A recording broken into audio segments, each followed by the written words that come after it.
يا نبي سلام عليك، يا رسول سلام عليك. أعوذ بالله من الشيطان الرجيم. بسم الله الرحمن الرحيم.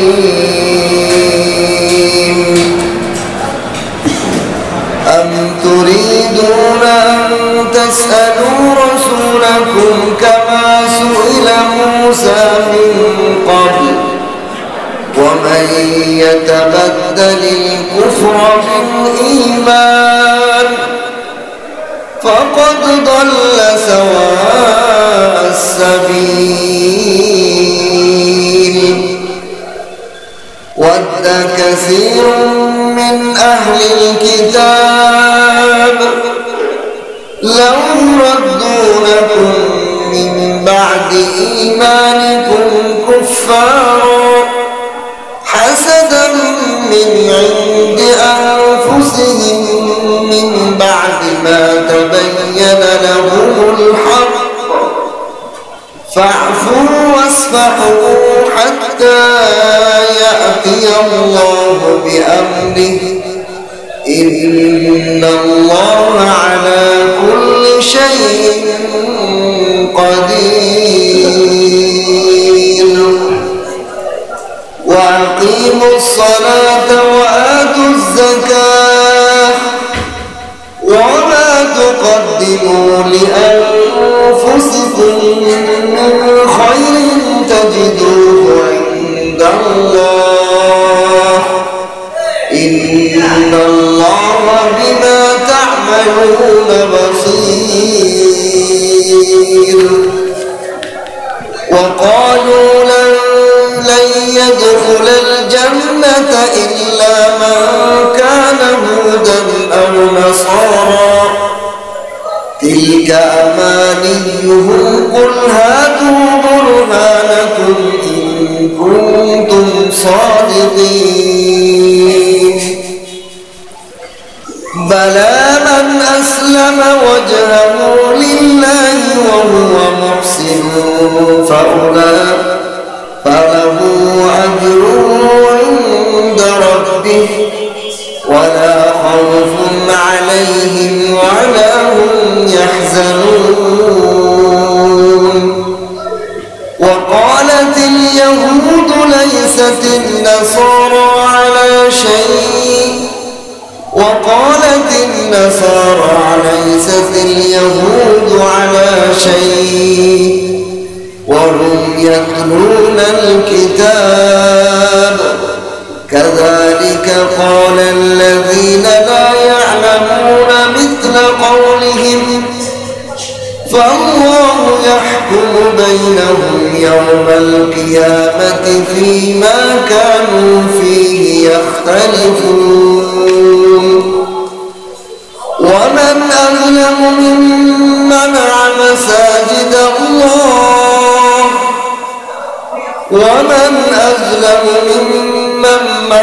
مساجد الله أن يذكر فيها اسمه وسعى في خرابها أولئك ما كان لهم أن يدخلوها إلا خائفين.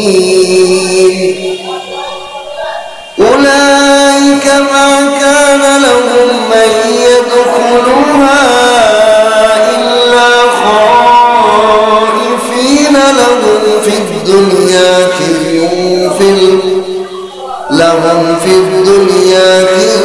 ولهم في الآخرة عذاب عظيم. ولله المشرق والمغرب فأينما تولوا فثم وجه الله إن الله واسع عليم. صدق الله مولانا العظيم. بارك الله لنا ولكم في القرآن العظيم ونفعنا وإياكم بالآيات والذكر الحكيم ربي زدني علما رب اشرح لي صدري ويسر لي أمري واحلل عقدة من لساني يفقهوا قولي আল্লাহ পাকের লাগাতার সকল মহান রব্বুল আলামিন প্রতি সপ্তাহের ন্যায় কোরআনে পাকের তাফসীর করা এবং শোনার জন্য আল্লাহর ঘর মসজিদে উপস্থিত হওয়ার জন্য তৌফিক দান করেছেন। এই জন্য কালিমাতুশ শুকর আদায় করি আলহামদুলিল্লাহ। গতকাল আমাদের নিজেদের এলাকায় একটা মাহফিল ছিল। গতকাল সকালে রওনা হয়ে গেছে, আমরা আজকে রওনা আসছি। শরীরটা অনেক ভার, তারপরে আল্লাহ তাআলা আমার কোরআনের তাফসীরে বসার তৌফিক দান করছে। যেন আবারও সেটা দেখি আলহামদুলিল্লাহ। আমাদের উস্তাদ মুহতারাম যাত্রাবাড়ি সাহেব মহিউসুন্নাহ আল্লামা মাহমুদুল হাসান সাহেব হুজুর বলেন, যত ক্লান্ত আর যত অসুস্থতাই থাকুক না কেন, কোরআনের তাফসীরে আসলে শরীরের মধ্যে আলাদা একটা ভিটামিন অনুভব হয়। এটা কোরআনের বরকত। কারণ আল্লাহ নিজেই বলেন, ওয়াইযা তুলিয়াত আলাইহিম আয়াতুহু যাদাতুহুম ঈমানা। তেলাওয়াত যদি আপনি আপনার যেরকম কন্ট্রোল খুব মনোযোগ দিয়ে আল্লাহ কি না কি বলতেছে, কি না কি বলতেছে, কি না কি বলতেছে, এই খেয়ালে যদি কেউ তেলাওয়াত করে দেখবেন নিজের তেলাওয়াতে মজা লাগে। এটা আল্লাহর কোরআনের একটা আলাদা বৈশিষ্ট্য। মজেদা আমাকে অনেকে জিজ্ঞাসা করে যে কার তেলাওয়াত ভালো লাগে। আমি অনেক কারীদের তেলাওয়াত করি, কিন্তু আমার কাছে আমার নিজের তেলাওয়াত ভালো লাগে। কারণ কি, আমি যখন নিজে তেলাওয়াত করি আমার অর্থগুলো ভিতরে কি হইতে থাকে। এজন্য কোরআন পড়বেন যতটুকু পারে মনোযোগ দিয়ে পড়া। আপনি শুরু সূরা ফাতিহাই পারেন, এই সূরা ফাতিহাকে খুব মনোযোগ দিয়ে মানুষের দেখবেন অনেক মানুষ গান গায়, পুরা গান পারে না, অল্প পারে, তবে তো মনের সুখে গায়, মনে মনে গুনগুন করে গায়, নিজে নিজে সুর দিয়ে। আল্লাহ ওয়ালা আল্লাহর কোরআনে আশিকরা এবং গুনগুন করে আল্লাহর কোরআন পড়ে, বলেন সুবহানাল্লাহ। এই জন্য কোরআন তেলাওয়াত করে। আজকে আমি কোরআন সূরা বাকারার 108 নম্বর আয়াত থেকে 15 নম্বর আয়াত পর্যন্ত তেলাওয়াত করেছি। এই আয়াতগুলোর মধ্যে আল্লাহ তাআলা আমাদের জন্য অনেক সুন্দর সুন্দর নতুন নতুন কিছু বিধিবিধান আমাদেরকে দিয়েছেন। 108 নম্বর আয়াতে আল্লাহ বলেন, আম তুরিদুনা আন তাসআলু রাসূলাকুম কামা সুইলা মূসা মিন ক্বাবল। নাকি তোমরা আশা করো তোমাদের রাসূলের কাছে প্রশ্ন করতে, প্রশ্ন কামা সুইলা মূসা মিন ক্বাবল, যেমনি ভাবে মূসা আলাইহিস সালামের কাছে তার উম্মতরা প্রশ্ন করতো, এইভাবে তোমরা প্রশ্ন করতে চাও। وَمَنْ يَتَبَدَّلِ الْكُفْرَ بِالْإِيمَانِ, আর ঈমানকে পরিবর্তন করতে চাও কুফরের মাধ্যমে, ফাকাদ দাল্লা সাওয়াআ সাবিল, তাহলে অবশ্যই অবশ্যই তোমরা সঠিক রাস্তা থেকে বিচ্যুত হবে, পথ হারা হয়ে যাবে। এই আয়াতের শানে নজরুলে লেখে যে এই আয়াতটা ইহুদিরা, মদিনার যারা ইহুদিরা ছিল, এরা রাসূলের সাথে যত ভেজাল, নবীদের সাথে এখনো আছে, আলেম ওলামার সাথে একটু ভেজাল বাজাইতে চায়, প্রশ্ন করতে চায়। এই ইহুদিরা নবীকে প্রশ্ন করতে চায়, যেমনি ভাবে মূসা আলাইহিস সালামের কাছে প্রশ্ন করেছে যে আমাদেরকে একবারে কোরআন দেন, তাওরাত দেন। নবীকে প্রশ্ন করে, আপনার কাছে একবারে কোরআন কেন নাযিল হয় না? আমাদের নবী মূসার কাছে তো একবারে তাওরাত নাযিল হয়েছে। তাফসীরের মধ্যে লেখে 70টার মতো উট লাগছে তাওরাত কিতাবকে বইয়ে আনতে।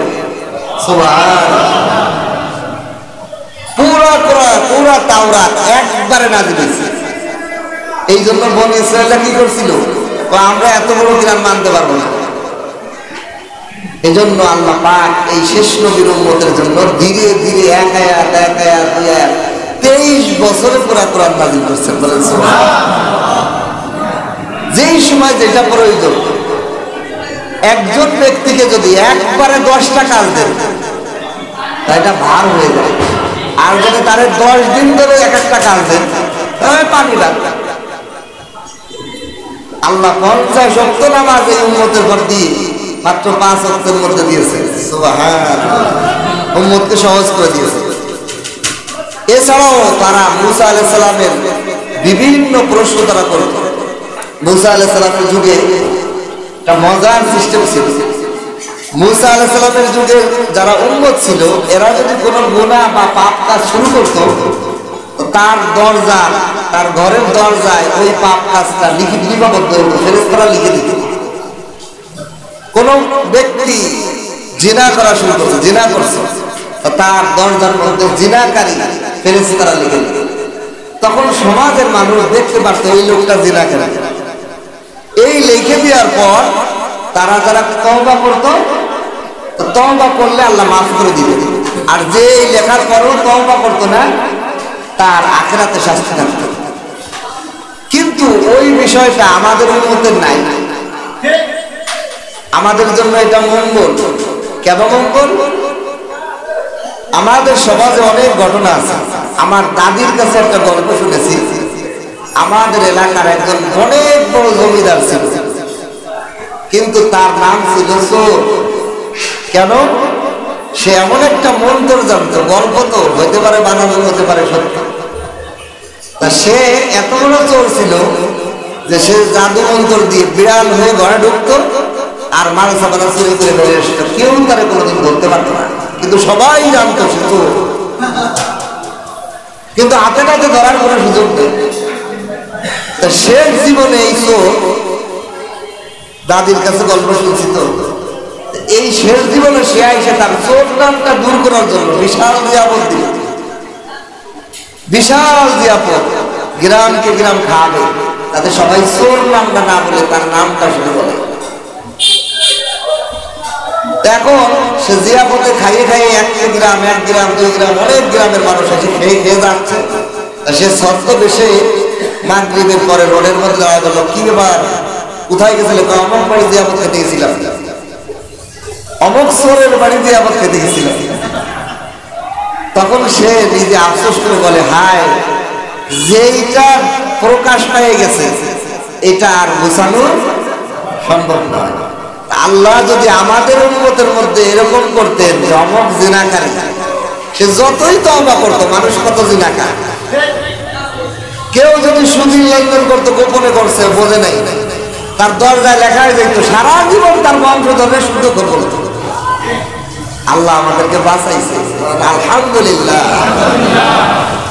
এই উম্মতের জন্য কত সহজ করে দিয়েছেন আল্লাহ। আল্লাহ পায় একটা হাতিয়ার দিলাম, তওবা। যে তওবা করবে সে এমন হয়ে যাবে কেমন যেন সে জীবনে গুনাহ করে নাই। কি এক হাতিয়ার দিয়েছে। আমার শায়েখ মুর্শিদ একটা উদাহরণ দিয়ে বোঝায়,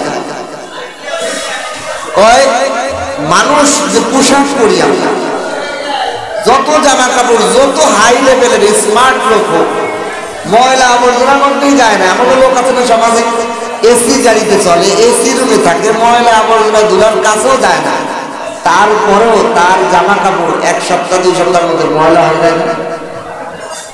এটা কি ইচ্ছায় না অনিচ্ছায়? অনিচ্ছায়। কিন্তু কেউ যদি মনে করে আজকে সোমবার, 2-3 দিন 4 দিন পরই তো জুম্মার দিন আসতেছে, আমি আমার শরীরে মাটি মাহাইলে অসুবিধা, জুম্মার দিন ধুয়ে ফেলাম, এই কথা বলে নিজের শরীরের কাপড়ে যদি ময়লা মাখায় ইচ্ছা করে, তা লোকে তাকে দেখলে কি বলবে? পাগল। তখন হুজুর উদাহরণ দিয়ে বলে যে ইচ্ছা করে গুনাহ করা যাবে না, আবার গুনাহ হয়ে গেলে তওবা করে ধুয়ে ফেলতে হবে। এখন দেখেন আমাদের সমাজে যারা সঠিক জ্ঞানের বিবেকবান, কেউ আছে একদিন পরেও কাপড় ধোয়। আমি এমন লোক দেখছি যে একটা কাপড় একদিন পরে, এরপরে এটা আবার ধুয়ে ফেলে সাবান। আছে না কিছু ডাক্তার ভাইরাস, যারা ভাইরাস বেশি বেশি জ্ঞানী এই লাইনে, তারা এখন খুব সতর্ক। আমি এরকম লোকের সাথে চলে দেখি বাড়ি বসতে ওনার সাথে চলা। আমার এক খালাতো ভাই, ওনার সাথে বিসিএস ক্যাডার, ভালো শিক্ষিত, ওনার সাথে চলে দেখি মানে ভাত খাওয়ার জন্য হাত ধুয়েছে, হাত ধুয়ে হাত ধুয়ে যখন বসছি, একটা ফোন আসছে, ফোন ওই যাও আবার এই হাতটা বেশি গেছে দিয়ে সাবান দিয়ে ধুয়ে আসে। এর মানে এই যে মোবাইলটা ধরলে তোমার হাতের ভাগ আছে। এর মানে সে যত বেশি শিক্ষিত, সে এটা পড়া মানে ভাইরাস, বিভিন্ন জীবাণু এগুলোর বিষয়ে জ্ঞান, তো যে কোনো পানি খাইতে পারে না। ফুটন্ত পানি ছাড়া সে খাই না, নর্মাল পানি খাইতে পারে না, তার ওই জিনিসগুলো বাইশে আসে। কিন্তু আমরা সাধারণ মানুষ সে খাই না। এই জন্য যে যত বেশি শিক্ষিত তার কাছে ওটা কি হয়ে যায়। এরকম মানুষও আছে যে একদিন কাপড় পরার পর ওইটা ধুয়ে আর একটা পরে। আর বেশিরভাগ মানুষ প্রতি জুমার দিন কাপড় পরে, অধিকাংশ মানুষ এক সপ্তাহ দুইটা পরে, কেউ একটা পরে, কিন্তু ধুয়ে কলম ফেলে না, ধুয়ে পরে এরকম মানুষ খুব কম, পাগল ছাড়া। আমার সাহেব মোর্শেদ বলেন, বান্দা গুনাহ করবে, অনিচ্ছায় গুনাহ হয়ে যায়, কিন্তু আল্লাহ রাব্বুল আলামিন এই গুনাহকে পরিষ্কার করার জন্য তওবা দিয়েছে। যখনই তওবা করে তার আত্মা, তার রূহটা পবিত্র হয়ে যায়। এজন্য এই ক্ষেত্রে সবচেয়ে স্মার্ট হলো ওই ব্যক্তি যে সেকেন্ডে তওবা করে। সে সেকেন্ডে তার আত্মা, রূহকে পবিত্র করে বলে। এই জন্য তওবা বেশি করা। এখন এই যে ময়লা আবর্জনা হয়, এই ময়লা আবর্জনার জন্য যেরকম সাবান সোডা ব্যবহার করা হয়, আত্মা, রূহকে পবিত্র করার জন্য আল্লাহ দিলেন তওবা। এখন আমরা গোপনে একটা গুনাহ হয়ে গেছে আমার আপনার, তা আমি আপনি গোপনে তওবা করছি, মাফ দিয়ে গেছে গা, কেউ সমাজে জানে না। আর যদি চিন্তা করেন বনি ইসরাইলের মতো আমি আপনি যা করছি তা যদি দরজায় লেখা থাকতো, আমি ইমাম শাফি আগে পলাইতাম, ঠিক কিনা? আমার আপনার জীবনে এমন কত গুনাহ হয়ে গেছে, ভুলে হোক ইচ্ছায় অনিচ্ছায় হয়ে যায়, যে গুনাহগুলো মানুষের সমাজে যদি জানতো সিসি করত। আল্লাহ আমাদের প্রতি দয়া করছেন। এই জন্য বুজুর্গরা বলেন, আয় খোদা মেরে সত্তার নয়ন, মেরে মাওলা মেরে গফফার যুনুব। হে আল্লাহ, আপনি হলো গুনাহ গোপনকারী মাওলা, গুনাহ গোপনকারী মাওলা। আপনি আমার গুনাহ প্রকাশ করে আমাকে বেইজ্জতি করে দিতে পারতেন, আপনি গোপন করে রাখছেন, দয়া করে আমার গুনাহটা মিটাইয়া দেন। এই জন্য বুজুর্গরা গোপন রাত্রে এই কবিতা পড়ে কাঁদতেন। আয় খোদায়ে মেরে সত্তার নয়ন, মেরে মাওলা মেরে গফফার যুনুব। এই সমস্ত বুজুর্গদের কবিতা, এগুলো একটা দোয়া বলা। আপনি আমি একটা বাক্যে দোয়া কই, আমরা নিজের মনের ভাষায় বলা, আর একজন আল্লাহর বন্ধু তার ভাষায় বলা ভিন্ন না। ধরেন আমি আপনি একটা মেয়ের সাথে প্রেম করছেন, প্রেম হওয়ার পর ওই মেয়েকে আপনার ভাষায় যদি বলেন আমি তোমারে ভালোবাসি, বা যে কোনো একটা আঞ্চলিক ভাষা বললেন, এটাই সে বলা হবে না। আর যদি কোনো নায়ক নায়িকার ডায়লগে আপনি বলেন, তাহলে আপনার প্রেমিকা বেশি আগ্রহ হবে না। কারণ কি, প্রেমিকদের ভাষায় প্রেমিকাকে বলছেন। ঠিক আল্লাহ ওয়ালাদের কোনো জবান, কোনো ভাষা দিয়ে বলা আল্লাহর কাছে প্রিয় হয়। এজন্য বুজুর্গরা বলতেন, সাধারণ মানুষরাও এই কবিতাগুলো শেখা। আয় খোদায়ে মেরে সত্তার নয়ন, মেরে মাওলা মেরে গফফার যুনুব। আয় খোদা মেরে সত্তার নয়ন, মেরে মাওলা মেরে গফফার যুনুব। हमारे गुनाह से बलर सद जमीन, বলে কিন্তু হয় গফুরুর রহিম। আল্লাহ আমার গুনাহগার জমিন সয়লাব হয়ে গেছে, কিন্তু আপনি ছাড়া এই গুনাহকে মেটানোয়ালার কেউ নেই। কি সুন্দর সুন্দর কবিতার মাধ্যমে আল্লাহর কাছে দোয়া করছে। এই জন্য আল্লাহর কাছে আল্লাহ আমাদের প্রতি দয়া করছে। এই মূসা ইহুদিরা এরা এরকম বলতে চায় যে আমাদের এরকম করতো, নবী মূসার কাছে যেরকম ভাবে তারা মূসার মধ্যে নবী যে শরীয়ত, ওই শরীয়তটা আমাদের কাছে পাঠ করাতে চায় এই ইহুদিরা। এই জন্য আল্লাহ বলতেছেন আম তুরিদুনা, তোমরা কি চাও আন তাসআলু রাসূলাকুম, তোমাদের রাসূলদের কাছে প্রশ্ন করতে, কামা সুইলা মূসা মিন ক্বাবল, যেমনি ভাবে মূসা আলাইহিস সালামের কাছে তোমরা প্রশ্ন করেছিলে আমাদেরকে একবারে কিতাব দেন, আমাদেরকে এরকম করেন, আমাকে এমন করেন, বিভিন্ন প্রশ্ন। আর এই প্রশ্ন কেন করতে চায়? ওয়ামান ইয়াতাবাদদালিল কুফরা বিল ঈমান, যাতে করে ঈমানের বিনিময়ে তারা কুফরকে পরিবর্তন করে আনতে পারে। তারা জানতো নবী সত্য, এই মুহাম্মদুর রাসূলুল্লাহ সত্য, কোরআন সত্য, সব জেনেও তারা মুসলমানদের মধ্যে এই একটা ঈমানের পরিবর্তে কুফরি ঢোকানোর একটা পায়ে তারা আছে। তা আল্লাহ বললেন ফাকাদ দাল্লা সাওয়াআস সাবিল, তারা নিজেরা সঠিক পথেই ছিল। মূসা আলাইহিস সালামের ধর্মকে মানত ঠিকই, কিন্তু এখন এই ঈমানের প্রতাবদিল করে নবীর সাথে বেয়াদবি করে তারা সঠিক পথ থেকে বিচ্যুত হয়ে গেছে। তাহলে এখানে বোঝা যায় নবীর সাথে প্রশ্ন যদি নবীকে বাধাগ্রস্ত করার জন্য, নবীর শরীয়ত, নবীর প্রতি ওহী কোরআন, এইটার ব্যাপারে উল্টো পাল্টা প্রশ্ন করে নবীকে বিভ্রান্ত করার জন্য যদি কেউ প্রশ্ন করার কারণে সে যদি ঈমানের থেকে কুফরের দিকে চলে যায়, তাহলে বোঝা যায় বর্তমান যুগে আলেমদেরকে বাঁচানোর জন্য, বাধার জন্য যারা আলেমদেরকে বিভ্রান্তকর প্রশ্ন করে আটকাইতে চায়, তারাও ওই ইহুদিদের অনুসারী। তারাও কারা? ওই ইহুদিদের অনুসারী। এটাই আল্লাহ ইঙ্গিত করেছেন। ওয়াদ্দা কাসীরুম মিন আহলিল কিতাব, আহলে কিতাব থেকে অনেকেই চায়, অনেকেই পছন্দ করে, লাউ ইরাদুনাকুম মিন বাদি মা কুনতুম কুফারা, যে ঈমান আনার পরও যাতে করে কাফেরদেরকে ফিরিয়ে আনতে পারে।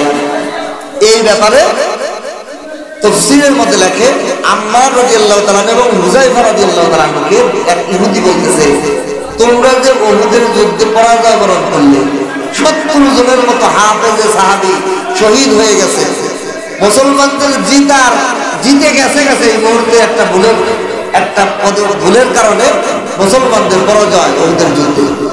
এই উহুদের যুদ্ধের পরাজয়ে ব্যাপারে আম্মার এবং হুযায়ফার এক ইহুদি বলতেছে, দেখো তোমরা তো সঠিক পথে আছো, তোমরা দেখো তোমরা যদি হক পথে থাকতে, তোমরা যদি আল্লাহর পথে থাকতে, তোমরা পরাজয় হইতে না।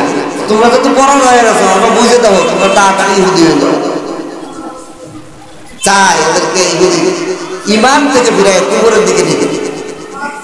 আর এটা কেন আল্লাহ নিজেই প্রকাশ করছেন, হাসাদাম মিন ইনদি আনফুসিহিম মিন বাদি মা তাবায়্যানা লাহুমুল হক, হিংসা অবশত, হাসাদান হিংসার কারণে, মিন ইনদি আনফুসিহিম তাদের নিজেদের নফসের মধ্যে একটা হিংসা। কেন শেষ নবী আমাদের বংশে না এসে আমাদের বংশে আসলো, ইহুদিদের বংশে না এসে আরো মক্কা নগরীতে কেন আসলো, ইহুদিদের বংশে কেন নবী এবং শেষ নবী আসলো না? এই হিংসায় তারা মা তাবায়্যানা লাহুমুল হক, তাদের কাছে স্পষ্ট নবী সত্য, কোরআন সত্য, ওহী সত্য, সব কিছু স্পষ্ট থাকার পরও হিংসার কারণে ইসলাম থেকে তারা ইহুদিতে নিতে চায়। তখন আল্লাহ আল্লাহ বললেন তোমরা ধৈর্য ধরো, কি করো, এই যে তারা তোমাদেরকে ঈমান থেকে কুফরের দিকে নিতে চাচ্ছে, তোমাদের সাথে খারাপ ব্যবহার করতেছে, হে মুসলমান তোমরা কি করো, ফাফু, ওদেরকে মাফ করে দাও, ওদেরকে মাফ করে দাও, ওয়াসফাহু, এবং ভ্রুক্ষেপ করো না, তাদের কাজে তোমরা ভ্রুক্ষেপই করো না, মাফ করে দাও। তারা যত কিছু করুক তোমরা মুসলমানরা মাফ করে দিয়ে ওদের প্রতি ভ্রুক্ষেপ না করে হাত্তা ইয়াতিয়াল্লাহু বিআমরিহি, আল্লাহর আদেশের অপেক্ষা করতে থাকো, অর্থাৎ জিহাদের অনুশাসন অপেক্ষা করতে থাকো। এর মানে ইহুদি খ্রিস্টানরা মুসলমানদেরকে যত বিভ্রান্ত করতে চাচ্ছে, এই ক্ষেত্রে নবীকে বললেন, নবী আপনার সাহাবীদেরকে বলেন আর আপনি মাফ করে দেন, ওদেরকে দুর্বল করেন না, ওদেরকে এটা ছাড় দেন, ছাড় দিয়ে অপেক্ষায় থাকেন আল্লাহ জিহাদের আয়াত আসলেই পানিশমেন্ট শুরু করবে। এর মানে বোঝা যায় জিহাদ শুরুতেই না, আগে ধৈর্য ধারণ করা, ক্ষমা করা, ক্ষমা আগে করা, তাদেরকে ছাড় দেওয়া, এরপরে যখন আর ছাড়ের আর সুযোগ থাকে না তখন হাতের গোবর দিতে হয়। এটা হলো ইসলাম। এখানে আয়াতের আরেকটা ইঙ্গিত হলো যে আল্লাহ এই আয়াতের দ্বারা ইঙ্গিত দিলেন সামনেই ভবিষ্যতে জিহাদ ফরজ হতেছে, আর বেশি দিন নাই, নবী আপনার সাহাবারা আর নির্যাতন করে সহ্য করা লাগবে না। আর কোন কথা বিভিন্ন প্রশ্ন, উল্টোপাল্টা প্রশ্ন, বিভিন্ন ইসলাম নিয়ে বিভিন্ন বিভ্রান্ত করতেছে, এদের আসতেছে জিহাদের আয়াত। জিহাদ ফরজ হওয়ার আগ পর্যন্ত আপনি তাদেরকে ছাড় দেন, এরপরে কিছুদিন পরেই জিহাদের আয়াত আসবে, তখন আর কোনো বিভ্রান্ত ছাড় নাই। তারা যদি মুসলমানদেরকে বিভ্রান্ত করতে যায় তাহলে দুই ধরনের পানিশমেন্ট, একটা হলো তাদেরকে পিটানো, হত্যা, 2 নম্বর হলো তাদেরকে দেশান্তর, আর 3 নম্বর হলো হয় তারা মুসলমান রাষ্ট্রে কর দিয়ে থাকবে, ট্যাক্স দিয়ে থাকবে। এই বিধান পরবর্তী আসছে, ফাফু ওয়াসফাহু, তাদেরকে ক্ষমা করুন এবং তাদেরকে ছাড় দিন, হাত্তা ইয়াতিয়াল্লাহু বিআমরি, যে পর্যন্ত না আল্লাহর পক্ষ থেকে কোনো আদেশ না এসে যায়। ইন্নাল্লাহা আলা কুল্লি শাইইন কাদির, আল্লাহ সব কিছুর ব্যাপারে কুদরতওয়ালা, আল্লাহ এখনো দিতে পারে, এটা ছাড় দিতেছে, আল্লাহ দিন দেবে। মুসলমানদের প্রতি নির্যাতন করতেছো, মুসলমানদের বিভ্রান্ত করতেছো, ছাড় দিছে, কিন্তু ছাড়ের টাইম আল্লাহ পারে এখনো মিটাই দিতে। আল্লাহ এটা বলে দিলেন ইন্নাল্লাহা আলা কুল্লি শাইইন কাদির, আল্লাহ সমস্ত বিষয়ের উপর কুদরতওয়ালা। সুতরাং হে মুসলমান, তুমি যে জিহাদ করতে যাবে, তুমি যদি ঈমানকে পরিপূর্ণ না করো, আমাদের কাছে অনেক যুবক আসে, হুজুর বলেন আমি এবার জিহাদে চলে যাব। হঠাৎ করে জিহাদে এরকম ইসলাম, আপনি জিহাদ করবেন, জিহাদের বিষয় জানেন, জিহাদের মাসাইল জানেন, জিহাদ কাকে বলে, এইটা জিহাদ করবে বলা হওয়ার আগ পর্যন্ত আপনি কেমনে জিহাদ করবেন? ছোট্ট একটা ঘটনা বললে বলবো, জিহাদ যে কেউ করলেই তো হবে না। আপনি এখনো ইমানদার, নামাজি, মুত্তাকিন হতে পারেন না, এখনো যদি আপনাকে জিহাদ দেয়, আপনি জিহাদের মাইল না জানেন, আপনি হত্যার গুনাহ করেন। আপনি সাধারণ মুসলমান, সাধারণ হিন্দু, খ্রিস্টান আপনি মারি ফেলতে পারবেন? এটা তো জিহাদ না। এই জন্য আল্লাহ বললেন আগে কি করো, ওয়াকিমুস সালাহ, নামাজ কায়েম করো, নামাজে পাবন্দী হও, ঈমানকে বাড়াও, ঈমান পরিপূর্ণ করে 5 ওয়াক্ত নামাজ যদি ঠিক করে তুমি 5 ওয়াক্ত আদায় করতে পারো, ফজরের নামাজ যদি শীতের রাত্রে উঠে জামাতের সাথে পড়তে পারো, তাহলে বুঝবো তুমি জিহাদের জন্য উপযুক্ত হচ্ছ কিনা। 1 নম্বর, তোমার আগে মূল ইবাদত নামাজ পড়তে পারো কিনা দাও। 2 নম্বর, ওয়াতুজ যাকাত, যাকাত আদায় করো, মাল দাও, দেখবো এইগুলো ছাড় যখন দিতে পারবা, তোমার মধ্যে ইনসাফের সাথে জিহাদ করার সুযোগ আসবে। হযরত আলী রাদিয়াল্লাহু তাআলা আনহু এক কাফেরকে জিহাদের ময়দানে প্রতিহত করে জমিনের মধ্যে ফেলে দিয়েছেন। জমিনের মধ্যে ফেলে দেওয়ার পর বুকের উপর উঠে তরবারি নিয়ে এক পদ্মে গর্দান কেটে দেবে, এমন মুহূর্ত বলেন একজনের সাথে আপনি কুস্তি করতেছেন, তো ওই সময় আপনার ভিতর কি একটা স্প্রিংটা পুরো পাইলেই একটা লাইট দিয়ে দেবো, সেকেন্ডেরও অপেক্ষা করে না, কারণ আমাকে ওকে পরাজিত করতে হবে, ও কাফের। আর একটা হলো প্রতিযোগিতা, একজনের সাথে আরেকজনের কুস্তি, পুরস্কারের লোক। আর একটা হলো জিহাদের ময়দান, ইমানি প্রভাব। ওই সময় রাগ তো আরো বেশি থাকে, দ্বিগুণ, কাফেরকে হত্যা করে দেবো। এইরকম মুহূর্তে আলী রাদিয়াল্লাহু তাআলা যখন খঞ্জর মারবে তার গলায়, কাফের আলী রাদিয়াল্লাহু তাআলার চেহারার মধ্যে থুপ মারছে। সঙ্গে সঙ্গে আলী রাদিয়াল্লাহু তাআলা বুকের থেকে উঠে তাকে পিছে রেখে চলে যাচ্ছেন। কাফের বলে, ও আলী, তোমার কি হলো? তুমি আমাকে তো হত্যা আরো ডবল করার দরকার ছিল। আমি কাফের তোমাকে হত্যা করে পাইলে হত্যা করে দেবো, তুমি আমাকে হত্যা করে দিবা।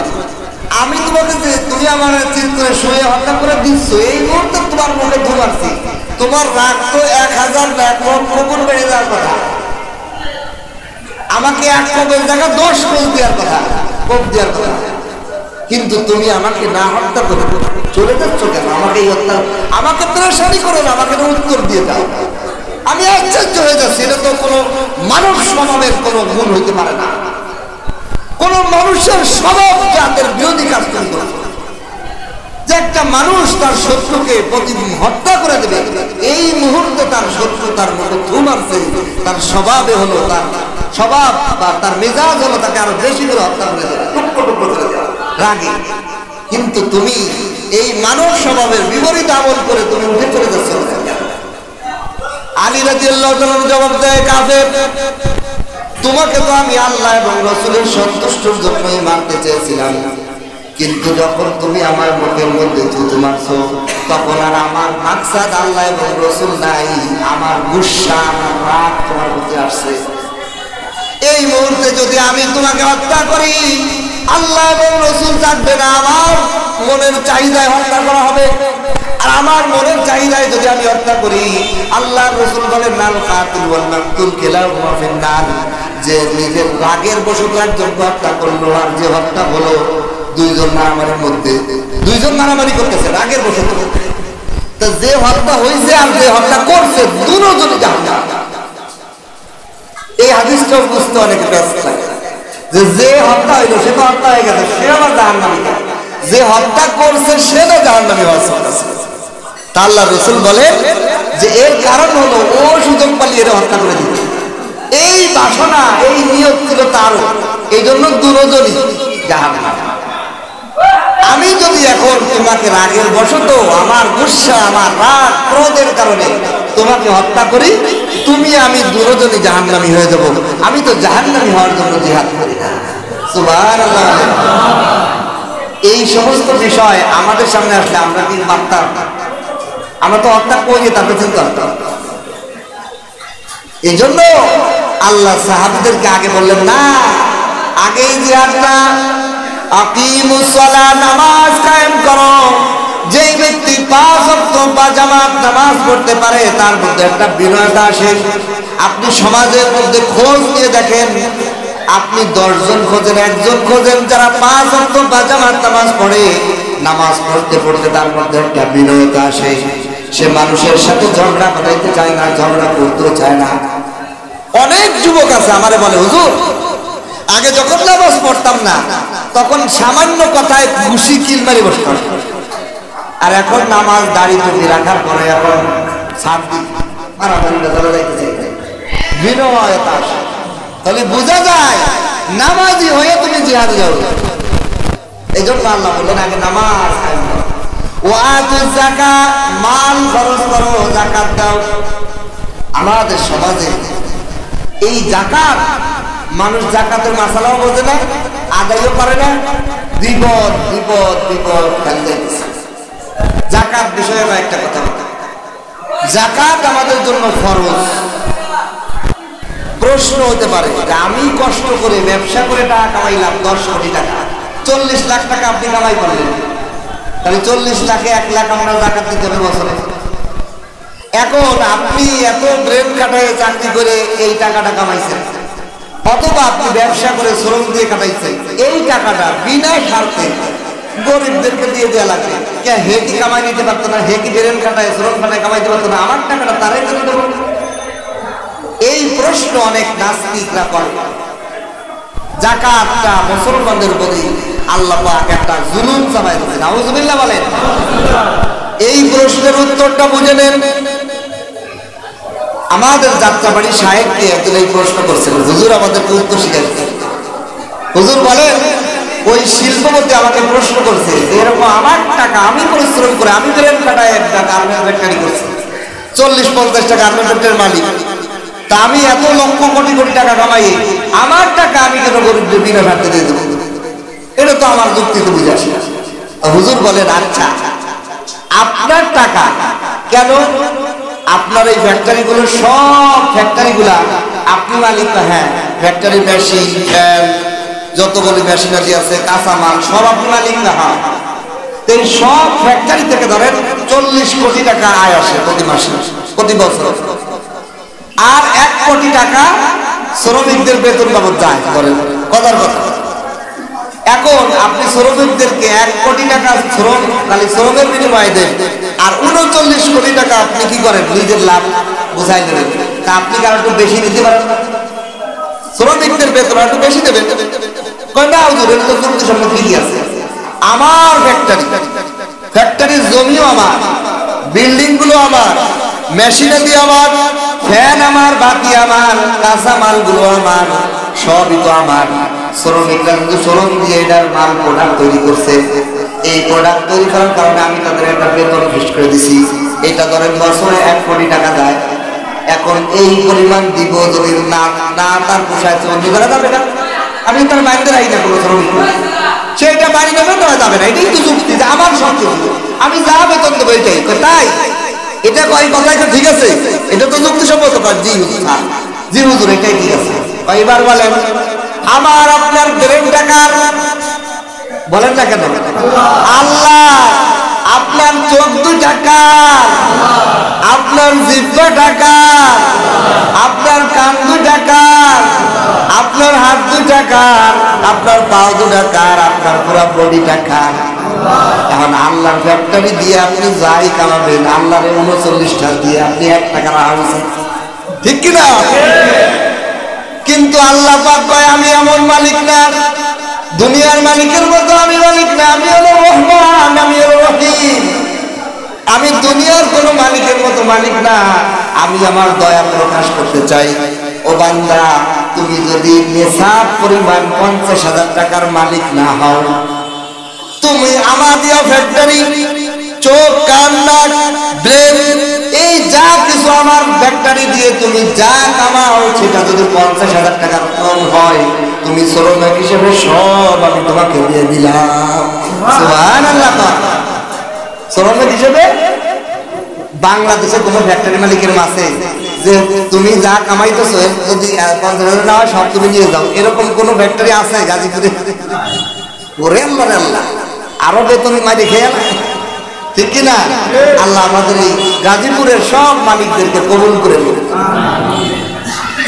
আল্লাহ পাক 40 টাকায় 39 টাকাই বান্দারে দিয়ে দেয়। আল্লাহ কয়, ও বান্দা, আমার দিয়া কান, তুমি যত কথা ব্যবসার ক্ষেত্রে শোনো, চাকরির ক্ষেত্রে শোনো, যা জিহ্বা দিয়ে যা বলো, চোখ দিয়ে দেখো, যত প্রোডাক্ট তৈরি করো, যত ব্যবসায় করা বিক্রয় করো ব্যবসায়ীরা, সব এই আমার শরীরের মেশিনারি দিয়েই তো তুমি করতেছো। তা তুমি যদি 50,000 টাকার কম ইনকাম করো, তা সব আমি মালিক তোমারে দিয়ে দিলাম। আমার ওই ফ্যাক্টরি মেশিনারি জমি জমা, এই ফ্যাক্টরির কোনো মূল্য দিয়ে লাগবে না। বলেন সুবহানাল্লাহ।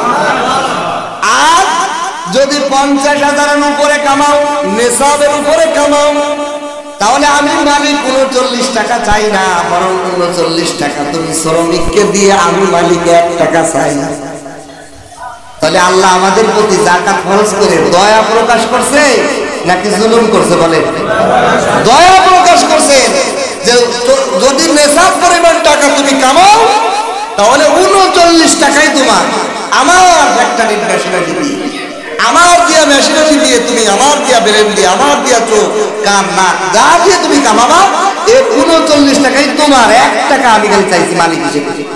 আমার একটা সাধারণ থেকে সাধারণ একটা মেশিন, একজন ছেলেরে জিজ্ঞেসি, আমার কাছে পরামর্শ করতে আসছে, মেশিন দিয়ে বস্তা ছিল, বস্তা। তো বলে, হুজুর আমার 6,000 টাকা বেতন দেয়। আমি বললাম, কি মেশিনের দাম কত? 6,000। আমি আপনার 6,000 টাকা দেব, আপনি আমার কোনো লাভ দিয়ে লাগবে না, আস্তে আস্তে মেশিনের টাকাটা দিয়ে 6,000 টাকা দিয়ে দিবেন। আমি আপনারা কর্জে আছে না দিলাম।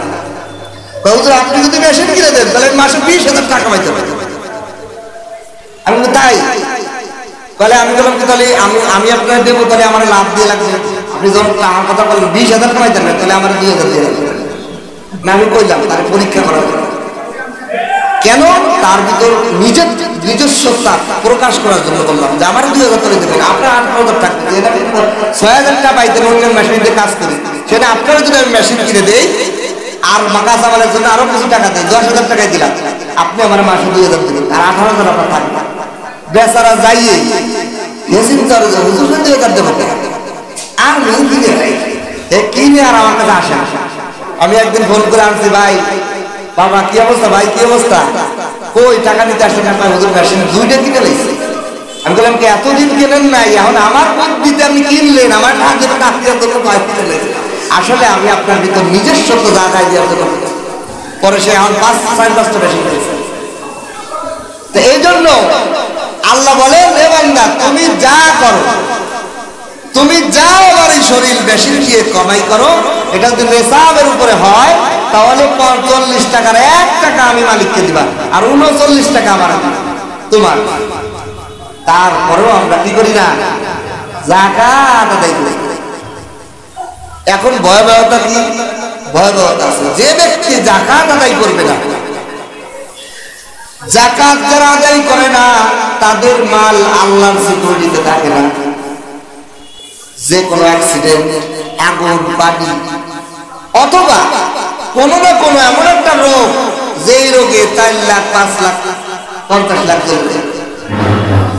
আর যে ব্যক্তি পুঙ্খানো যাকাত আদায় করে, আল্লাহ তাআলা নিজের কুদরতে হাতে তার মালকে হেফাজত করেন। সুবহানাল্লাহ। গল্প শুনে আমাদের বাংলাদেশের অনেক বড় একজন মুফতি আজম বলে ওনাকে, ফকিহুল মিল্লাত মুফতি আব্দুর রহমান বসুন্ধরা মাদ্রাসার প্রতিষ্ঠাতা। মুফতি আব্দুর রহমান হুজুরের ঘটনা শোনাই। ওনার সাথে সম্পর্কিত এক শিল্পপতি, এই শিল্পপতি কোটি কোটি টাকার মাল বিদেশে পাচার করে। ওনার নিজস্ব জাহাজও আছে, 10-12টা জাহাজও আছে নিজস্ব। অনেক গার্মেন্টস ফ্যাক্টরি মালিক, বড় বড় যারা শিল্পপতি তাদের থাকে। উনি সব সময় যাকাত ঠিক করে আদায় করে, কিন্তু ঘটনাক্রমে এক সময় ওনার কাছে ফোন আসছে, ওনার প্রোডাক্ট নিয়ে জাহাজ যখন অন্য দেশে যাচ্ছে, হঠাৎ ফোন আসছে জাহাজ ঝড়ের কবলে পড়ে ডুবে গেছে, কোনো যোগাযোগ নাই।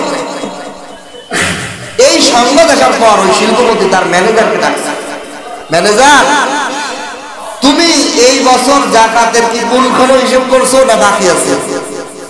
স্যার আদায় করছি। না, ভালোভাবে দেখো, ভালোভাবে আমার জাস্টিফাই করো, সঠিকভাবে আমার কোম্পানির যত আয় হয়েছিল এটার উপর যাকাত আদায় হয়েছে কিনা। ম্যানেজার সাহেব আবার যখন মালিকের ধমকের কারণে যাচাই করেছে, ম্যানেজার তো অসুবিধা নাই, মালিক টাকা দিবে। ম্যানেজার যাচাই করে দেয় 2.5 লক্ষ টাকা যাকাত এখন আদায় করা হয়নি, কম করা হয়েছে 2.5 লক্ষ টাকা। যা যাকাত আসবে হিসাবে তাতে এখনো 2.5 লক্ষ টাকা বাকি। মালিক বললো এখনই যাও বসুন্ধরা মাদ্রাসার লিল্লা মোটিংয়ে 2.5 লক্ষ টাকার চেক দিয়ে দিয়ে আসো। ম্যানেজার দিয়ে কেবল দিয়ে রসিদ দিয়ে অফিসে ফিরে আসছে, এর মধ্যেই মালিকের কাছে ফোন আসছে, বস ঝড়ে প্রায় ডুবেই গেছিল, আল্লাহ রক্ষা করছে, আমার সাক্ষ্যভাবে আমি ওই দেশে যাইতেছে জাহাজ। কে বাঁচায়? আল্লাহ বাঁচায়। আরো গ্যারান্টি আছে, রাসূল বলে যে তার মালের যাকাত আদায় করে, ধরেন আপনি এই বছর পুঙ্খানো কোন মুফতি সাহেবের মাধ্যমে আপনার যাবতীয় মালের সব মালে যাকাত আসে না, মুফতি সাহেবদের মাধ্যমে পুঙ্খানো মালের হিসাব করে যাকাত আদায় করছেন। আগামী বছর, এই বছর যা যাকাত আদায় করবেন, আগামী বছর যদি তার ডবল না আসে, তা কোরআন হাদিস মিথ্যা প্রমাণিত হয়ে যাবে, মানে নাউযুবিল্লাহ। আমার এক বন্ধুকে আমি বলছি, তুমি পুঙ্খানুভাবে আমারে বলো, আমি তোমার হিসাব করে দিই, যাকাত আদায় করে। ব্যবসা করে, ভালোই টাকা ইনকাম করে, হিসাব করে তাকে দিছি প্রথম বছর 30,000 টাকা তার যাকাত আসছে।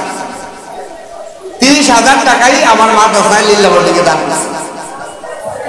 পরের বছর তার যাকাত আসছে 60,000। বলেন মাল কমছে না বাড়ছে? ডবল যদি যাকাত আসে তাহলে টাকা কম না বেশি না? তারপরের বছর 1.5 লক্ষ টাকা যাকাত আসছে। ডাল খালি বাড়তেই আছে। যাকাত আদায় করলে কয় গাছে পানি দিলে যেরকম গাছ ভালো উন্নত হয়, যাকাত আদায় করলে আল্লাহ সম্পদের মধ্যে বরকত দেয়। কিন্তু আমরা বুঝি না, আমরা মনে করি যে জাকাত দিলে তা কমে যাবে, কমে না, বাড়ে। জাকাত দেবেন তো বাড়বে, কোনখানে হিসাব করে হবে। অনেক মানুষ আছে আমাদের সমাজ, অনেক দান খরচ করে, কবুতর অনেক টাকা দান খরচ করে। দান খরচ এক জিনিস, জাকাত এক জিনিস। দান খরচ হলো নফল, না করলে আপনার গুনাহ হবে না, কিন্তু জাকাত আদায় না করলে গুনাহ হবে। এমনকি হাসরের ময়দানে এই টাকা, এই স্বর্ণ রূপা, এই কাগজের টাকাগুলোকে স্বর্ণে রূপান্তরিত করা হবে এবং স্বর্ণকে আগুনে গরম করে লাল বানানো হবে এবং জাকাত না দেওয়ালার গর্দানের উপর, শরীরের উপর, পিঠের উপর এই লোহার গরম স্বর্ণ রূপা তার শরীরে দাগ দেওয়া হবে।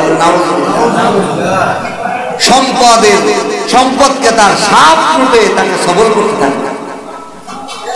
আর একটা বিষয় হলো, আমি আপনি যদি জাকাত না দিই, আচ্ছা একজন মানুষের সারাদিনে সর্বোচ্চ খাদ্য খাবার পোশাকে কয় টাকা লাগে? কিন্তু যারা টাকা জমাইতেছে, কোটি কোটি টাকা ব্যাংক অ্যাকাউন্টে রাখতেছে, জাকাত আদায় করে না। কিছুদিন আগে এক প্রফেসর আমাকে বলতেছে, এই রমজান, এই গত রমজান, যে হুজুর জাকাত দিলে আমার টাকাটা কমে গেল না? ধর আমার 7 ভরি স্বর্ণ আছে, আমি যদি 40 ভাগের 1 ভাগ দিয়ে দিই, এবার দিতে থাকি, দিতে থাকতে থাকতে তো সবই শেষ হয়ে গেল। আমি বললাম আপনি বোঝেনি নেই মাসা, 7 ভরি থেকে যখন ধরেন 7 ভরি স্বর্ণ আছে, 7 ভরি স্বর্ণ থাকলে তার উপর জাকাত আসে। এখন 7 ভরি স্বর্ণ থেকে যখন সে জাকাত আদায় করলো, জাকাত আদায় করলে একটু কমে গেছে না?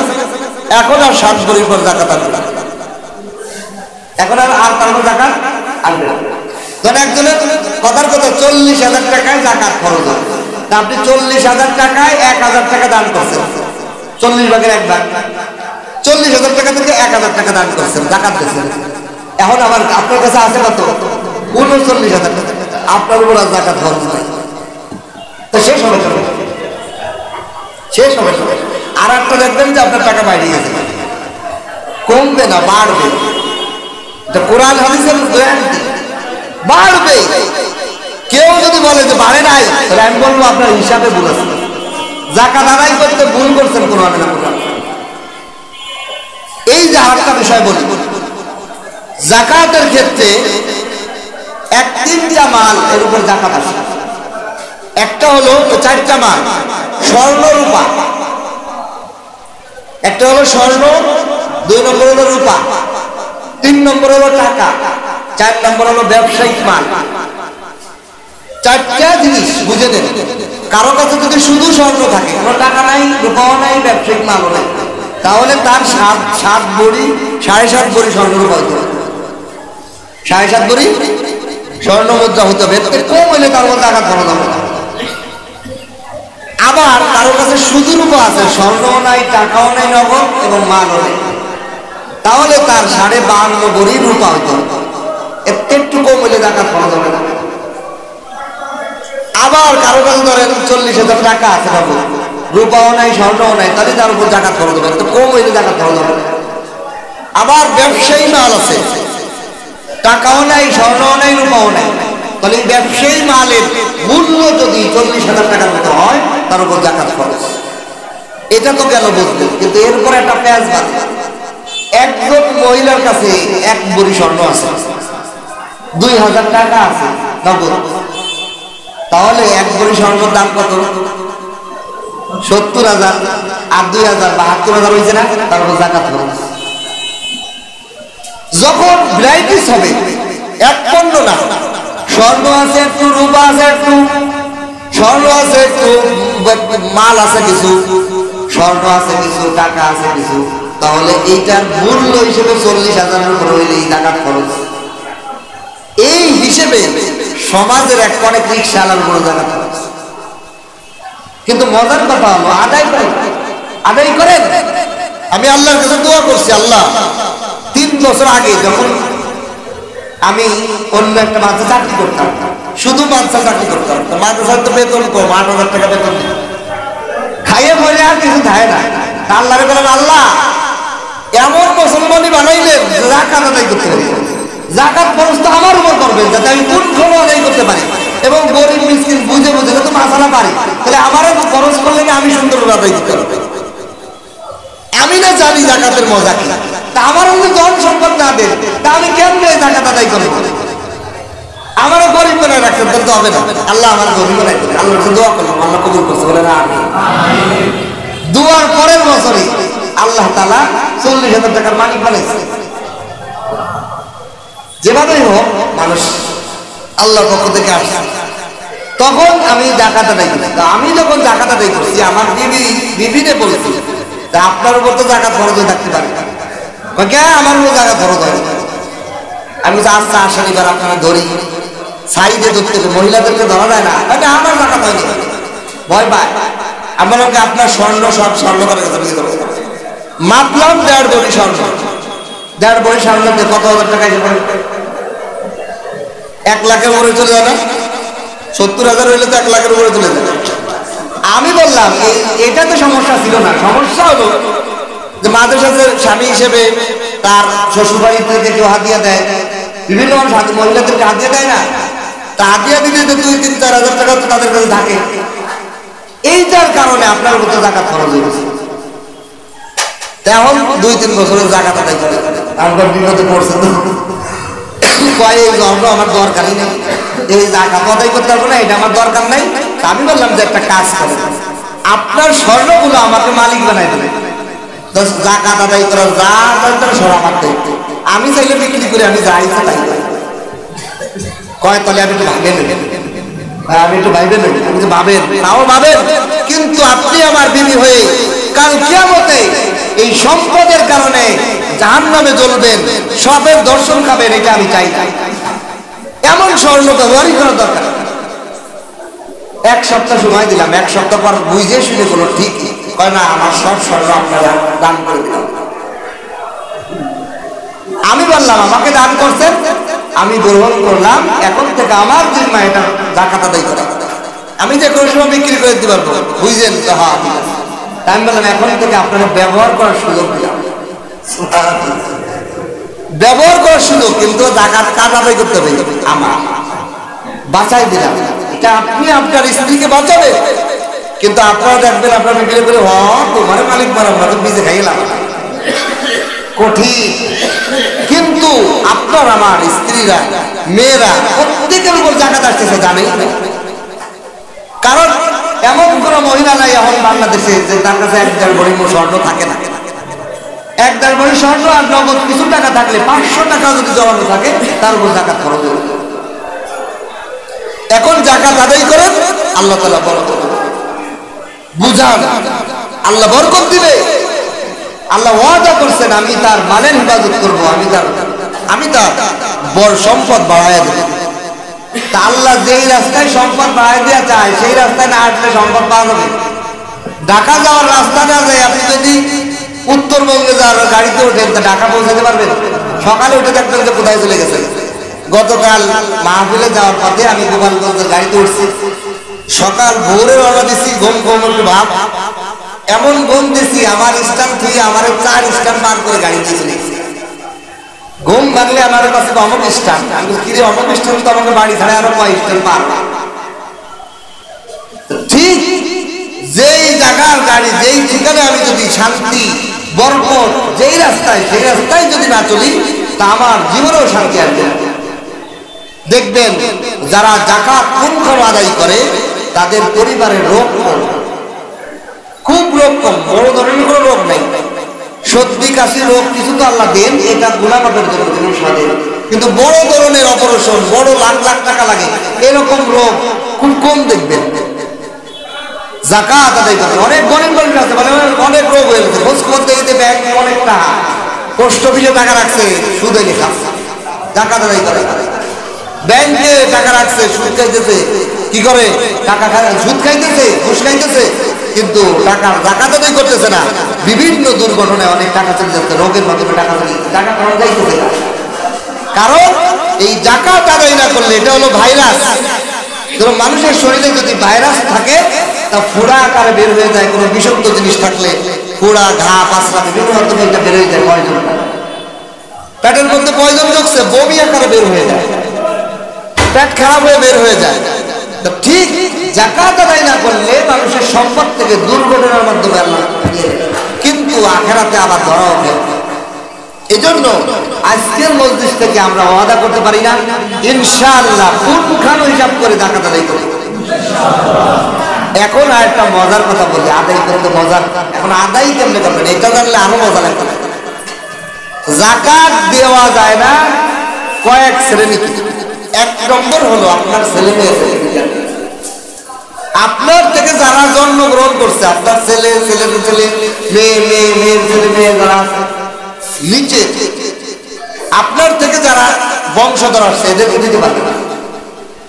দুই নম্বর, আপনি যাদের থেকে আসছেন, বাপ মা, বাবার বাপ মা, দাদা দাদি, মায়ের বাপ মা, নানা নানি, তাদের বাপ মা, তাদের বাপ মা, তাদের বাপ মা, মানে মূল শাখা, চাচা মূল্যবান না। যেমন বাবাকে আমি দিতে পারবো না, কিন্তু ভাই বোনকে দিতে পারবো, ভাই বোনকে দেওয়া যাবে। তাহলে দুই শ্রেণী বুঝাইছে, একটা হলো ঊর্ধ্বতন আর নিম্নতন, এই দুই জায়গা দেওয়া যাবে না। তিন নম্বর হলো নিজের বিবি স্বামীকে দিতে পারবে না, স্বামী বিবিকে দিতে পারবে না, কারণ এখানে দেওয়া মানে আপনার কাছে না, এই জন্য এখানে দেওয়া যাবে না। এরকম করতে পারেন যে আমার জাকাতটা বউরে দিলাম, আমার কাছে থাকলো না, এটা সুযোগ নেই। আবার বিবি স্বামীকে দিতে পারবে না, তিন নম্বর। চার নম্বর হলো যার নেশাব চালু হয়েছে, নেশাব চালু হওয়া মানে ধরেন আমার এই নাইম ভাই আজকে দিলে 40,000 টাকার মালিক হয়েছে, এর আগে কখনো হয়নি, আর এর আগে কখনো উনি টাকার 40,000 পর্যন্ত হয়নি, আজকেই উনি 40,000 টাকার মালিক হয়েছে। তাহলে আজ থেকে আগামী বছরের আজ দিন 15ই ফেব্রুয়ারি, আজকে 15ই ফেব্রুয়ারি থেকে আগামী বছর 15ই ফেব্রুয়ারি পর্যন্ত উনি জাকাত খাইতে পারবে না, উনি নেশাবের মধ্যে ভেঙে পড়ছে, তাহলে ওনার নেশাব শুরু, কিন্তু আদায় করা এখন ফরজ হয়নি। আদায় করা ফরজটা হবে আগামী বছর 15 তারিখ হইলে, তখন ওনার এই মালটা 1 বছর পূর্ণ হবে। এখানে আর একটা বিষয় জানা, সেটা হলো উনি যে 40,000 টাকার আজকে মালিক হলেন, এই 40,000 টাকা থেকে কখনো বছরের মধ্যে 20,000 টাকা আছে, কখনো 10,000 টাকা, কখনো 5,000, কখনো 2,000, কখনো 30,000, কখনো 35,000, এরও বাড়া কমা করছে, করতে করতে আগামী বছর 15 তারিখে যে আবার 40,000 উপর আছে, তাহলে ওনার উপর জাকাত খরচ। আর যদি হয় 6 মাস পরে 45,000 টাকা ফিনিশড হয়ে গেছে, এমন একটা অবস্থা ওনার মধ্যে আসছে যে একদিন এমন পার হয়ে গেছে, একটা মুহূর্ত এমন পার হয়েছে যদি 1 টাকার মালিক নাই, তাহলে এই নেশাবটা বাতিল, উনি জাকাত খাইতে পারবে, উনি জাকাত খাইতে পারবে। কিন্তু যদি 1 টাকাও ফিনিশ না হয়ে কমে বাড়ে থাকে, তাহলে উনি আর জাকাত খাইতে পারবে। এখন আপনি যাকে জাকাত দিচ্ছেন, তাহলে সেইটা যাচাই করা আপনার উপর খরচ। এই জন্য আমি বলি সমাজে জাকাত যে আদায় করতেছে খুব সতর্কতা। অনেকে জাকাত আদায় করতে টাকা ধরছে, কারণ আগে জাকাত দিচ্ছে, ধরেন দলপতি, কেউ আমলিগ, কেউ বিএনপির লোকরা বিএনপির লোকদেরকে জাকাত দিচ্ছে, দল তারা করে তারা, এখন তাদের প্রত্যেকের উপর জাকাত খরচ হচ্ছে, ওরও লুঙ্গি দিচ্ছে, ওরও ব্যবসা, ওরও শাড়ি দিচ্ছে, জাকাত হচ্ছে, জাকাত হচ্ছে না। মাসালা হলো যদি এরকম কাউকে দিয়ে ফেলেন, ধরে আপনি কাউকে ভুলেই দিয়ে ফেলছেন, অর্থাৎ নিয়ে যায় না, ধরেন এক বাইরে দিয়েছে, আব্দুল্লাহ বাইরে দিল, অমুক বাইরে দিল, নাইম বাইরে, নুর ইসলাম বাইরে দিলাম, দিয়ে বেড়াইছে, এমন জানছে যে উনিও জাকাতে দিয়েছে, আবার পরিবার উনি তো জাকাত দিতে পারবে না। তাহলে এই যতটুক মাল উনি ভুল করে দিয়েছে, এইটুক মাল আবার নতুন জায়গা আদায় করতে হবে। কিন্তু আমাদের সমাজে এটা কে করে? কেউ করে না। এই সঠিকভাবে যদি জাকাত আদায় করা হয়, আমি একটা জিনিস খেয়াল করে দেখি, যদি সঠিকভাবে জাকাত আদায় বাংলাদেশের জনগণগুলো খালি করে, আগামী 1 বছর করার পরের বছর আপনি জাকাত দিয়ে লোক পাবেন, পরের বছর জাকাত নিলে ওরা লোক পাবেন না। সৌদির মতো লোক, সৌদি যারা আছে তারা যেরকম বিভিন্ন গরিব রাষ্ট্রতে জাকাত আদায় করে, ওইরকম আমার আপনার যা লাগবে, বিমান ভাড়া আমার যা লাগবে, আফ্রিকা যা লাগবে জাকাত আদায় করার জন্য, কারণ আমাদের দেশের কোটিপতিরা জাকাত আদায় করেই না, টাকা আর গোপন করে ব্যাংকের মধ্যে লকারের মধ্যে বিদেশে পাচার করে, পরে আমও জ্বালায় সালাও যায়, জেলের ভাত খায়। আরে বেটা, তুই যদি জাকাত আদায় করতি তাহলে দেশের জনগণ করে ভালোবাসতো, তুই দেশের এক অটোমেটিক নেতা হয়ে যেতি। যে জাকাত আদায় করে, আপনি যদি আপনার এলাকার গরিবদের দিতে থাকেন, আপনি চেয়ারম্যান এলাকা হয়তো আপনি চেয়ারম্যান, আপনারা মানবে মানুষ। আর আমাদের দেশের মানুষ পূর্ণ করে, কি করে? ইলেকশনের সময় দমছে দেয়, দমছে দেয়, দমছে দেয়, এদিক দিয়ে জাকাত আদায় হয় না, তোর আসল টাকাই যায় ইলেকশনে পাস করার জন্য। এরপরে অসৎ লোকে টাকা কামায়, এই টাকা পুলিশে ধরে বাজার বাড়িতে জেলখানায় বড়, টাকাও গেল, জেলের ভাতও খাইলি, সব বরবাদ হলো। তুই নেতা হইতে পারলি না, সারা জীবন চোর থাকলি, সারা জীবন তোকে মানুষ চোর বলবে। আমরা কোরআন বুঝলাম না, আমরা ইসলামকে বুঝলাম না, ইসলাম শান্তির ধর্ম। এই জন্য নিয়ত করেন আজকের থেকে, এখানে যারা আছেন তারা পাক্কা নিয়ত করেন, আমি এবং আমার পরিবারের সকল সদস্যকে জাকাত আদায় করা। এখন জাকাতটা আদায় করবেন কিভাবে? বললাম 4 শ্রেণী জানলেন। এখন আসেন, আপনার আমার কারণ এরকম আছে না, আমি ধনী আমার ভাই গরিব, তাহলে আপনার বাইরে থেকে পাচ্ছেন। আর একটা মজার কথা হলো, আপনার বাইরে বলা লাগবে না যে আমি যে তোমার এটা টাকা দিলাম এটা জাকাত, এই কথা বলা লাগে না। আপনি মনে মনে রাখলেন যে জাকাত তোমার দিলাম, ধর ভাই নিয়ে খরচ করিস, আপনার জাকাত আদায় হয়ে গেছে। শুধু একটা শর্ত, তার উপর জাকাত খরচ ওই যে নেশালটা জারি না হইতো। আপনার পুকুরে দেন, চাচারে দেন, স্বাস্থ্য বাইরে দেন, বৌত বাইরে দেন, খালাতো বাইরে দেন, মামাতো বাইরে দেন, মামারে দেন, শাশুড়ি দেন, শ্বশুরে দেন, শালারে দেন, শালিরে দেন। আসেন, একটা মানুষ, একটা সামাজিক, আমাদের তো সামাজিক মানুষ, আমাদের এমন কোনো মানুষ নাই যে তার শ্বশুর বাড়ি শ্বশুর শাশুড়িকে হাতিয়ে দেয় না, আছে কিনা? ভাই বোনকে হাতিয়ে দেয় না, ভাই ভাতিজারে হাতিয়ে দেয় না, বোনের ভাগ্নেদেরকে দেয় না, ভাগ্নিদেরকে দেয় না, এমন কোনো মানুষ নেই। আমরা সামাজিক বাংলাদেশের মানুষ, সবাই কম দেয়, কিন্তু আসল কাজ জাকাত দেয় না, এমনি এমনি দেয়। ছোট ভাইকে পড়ালেখার খরচ দিচ্ছে, জাকাতের নিয়োগ করেন, জাকাত আদায় হলো, ভাইও ভাইয়ের তো বড় দরকার নাই, জাকাত দিচ্ছে। কারণ আপনি জানেন আপনার ভাই জাকাতের টাকা আছে কিনা, আপনি জানেন আপনার ফ্যামিলি ছোট ভাই, সে স্টুডেন্ট, সে তো আর টাকার মালিক না। হ্যাঁ, যদি আপনি জানেন যে ও টাকার মালিক, তাহলে দিয়ে তাহলে এমনি দেন, অন্যভাবে দেন, জাকাতের টাকা দিতে পারেন। এখন আসেন, এখন চিন্তা করে দেখেন, আপনার আমার যদি স্বাভাবিক একজন মানুষের যদি 1 লাখ টাকা থাকে, তাহলে 2500 টাকা জাকাত। এই 2500 টাকা জাকাত আপনার ফ্যামিলিতে আপনার শালী অথবা ফুফু অথবা খালা কেউ না একজন গরিব আছে, তা আপনি বছরের 2 ঈদে যদি 2টা শাড়ি দেন, 2500 টাকা 1200-1300 টাকার 2টা শাড়ি দিলেই তোমরা জাকাত আদায় করতেছে। অথচ আপনি হিসেবে করেন না, ভয়ে তাই ওরে 2টা শাড়িতে আপনার জাকাত আদায় করতেছে। কত সহজ! আপনার আপন আত্মীয়কে দিন, আগে আপনার আত্মীয়রা দিন। আমরা হুজুররা আবার কি করি, অনেক সময় বলে আমাদের লিল্লাহ বানিয়ে দেবে, আমিও বলি যে আমার লিল্লাহ বানিয়ে দেবে, কিন্তু অনেক মানুষ আছে লিল্লাহ বানিয়ে কথা শুনে জাকাতি দেয় না, এটা কিন্তু আপনার বলতে দেবে, তাহলে ওই কিন্তু দেয়াই লাগে। আপনার বাইরে দেন, আপনার বুবুরে দেন, আপনার খালারও দেন, তবে ফজিলত আছে। আপনি যদি কোনো গরিব এতিম মিসকিন লিল্লাহ বানিয়ে দেন, তাহলে ওইখানে জাকাতের সব আদায় করার সব পাবেন। আবার সে কোরআন তেলাওয়াত শিখতেছে, কোরআন হাদিস শিখতেছে, এই মাসালা যতদিন পর্যন্ত সে কোরআন হাদিসের প্রচার করবে, এটার সব হবে।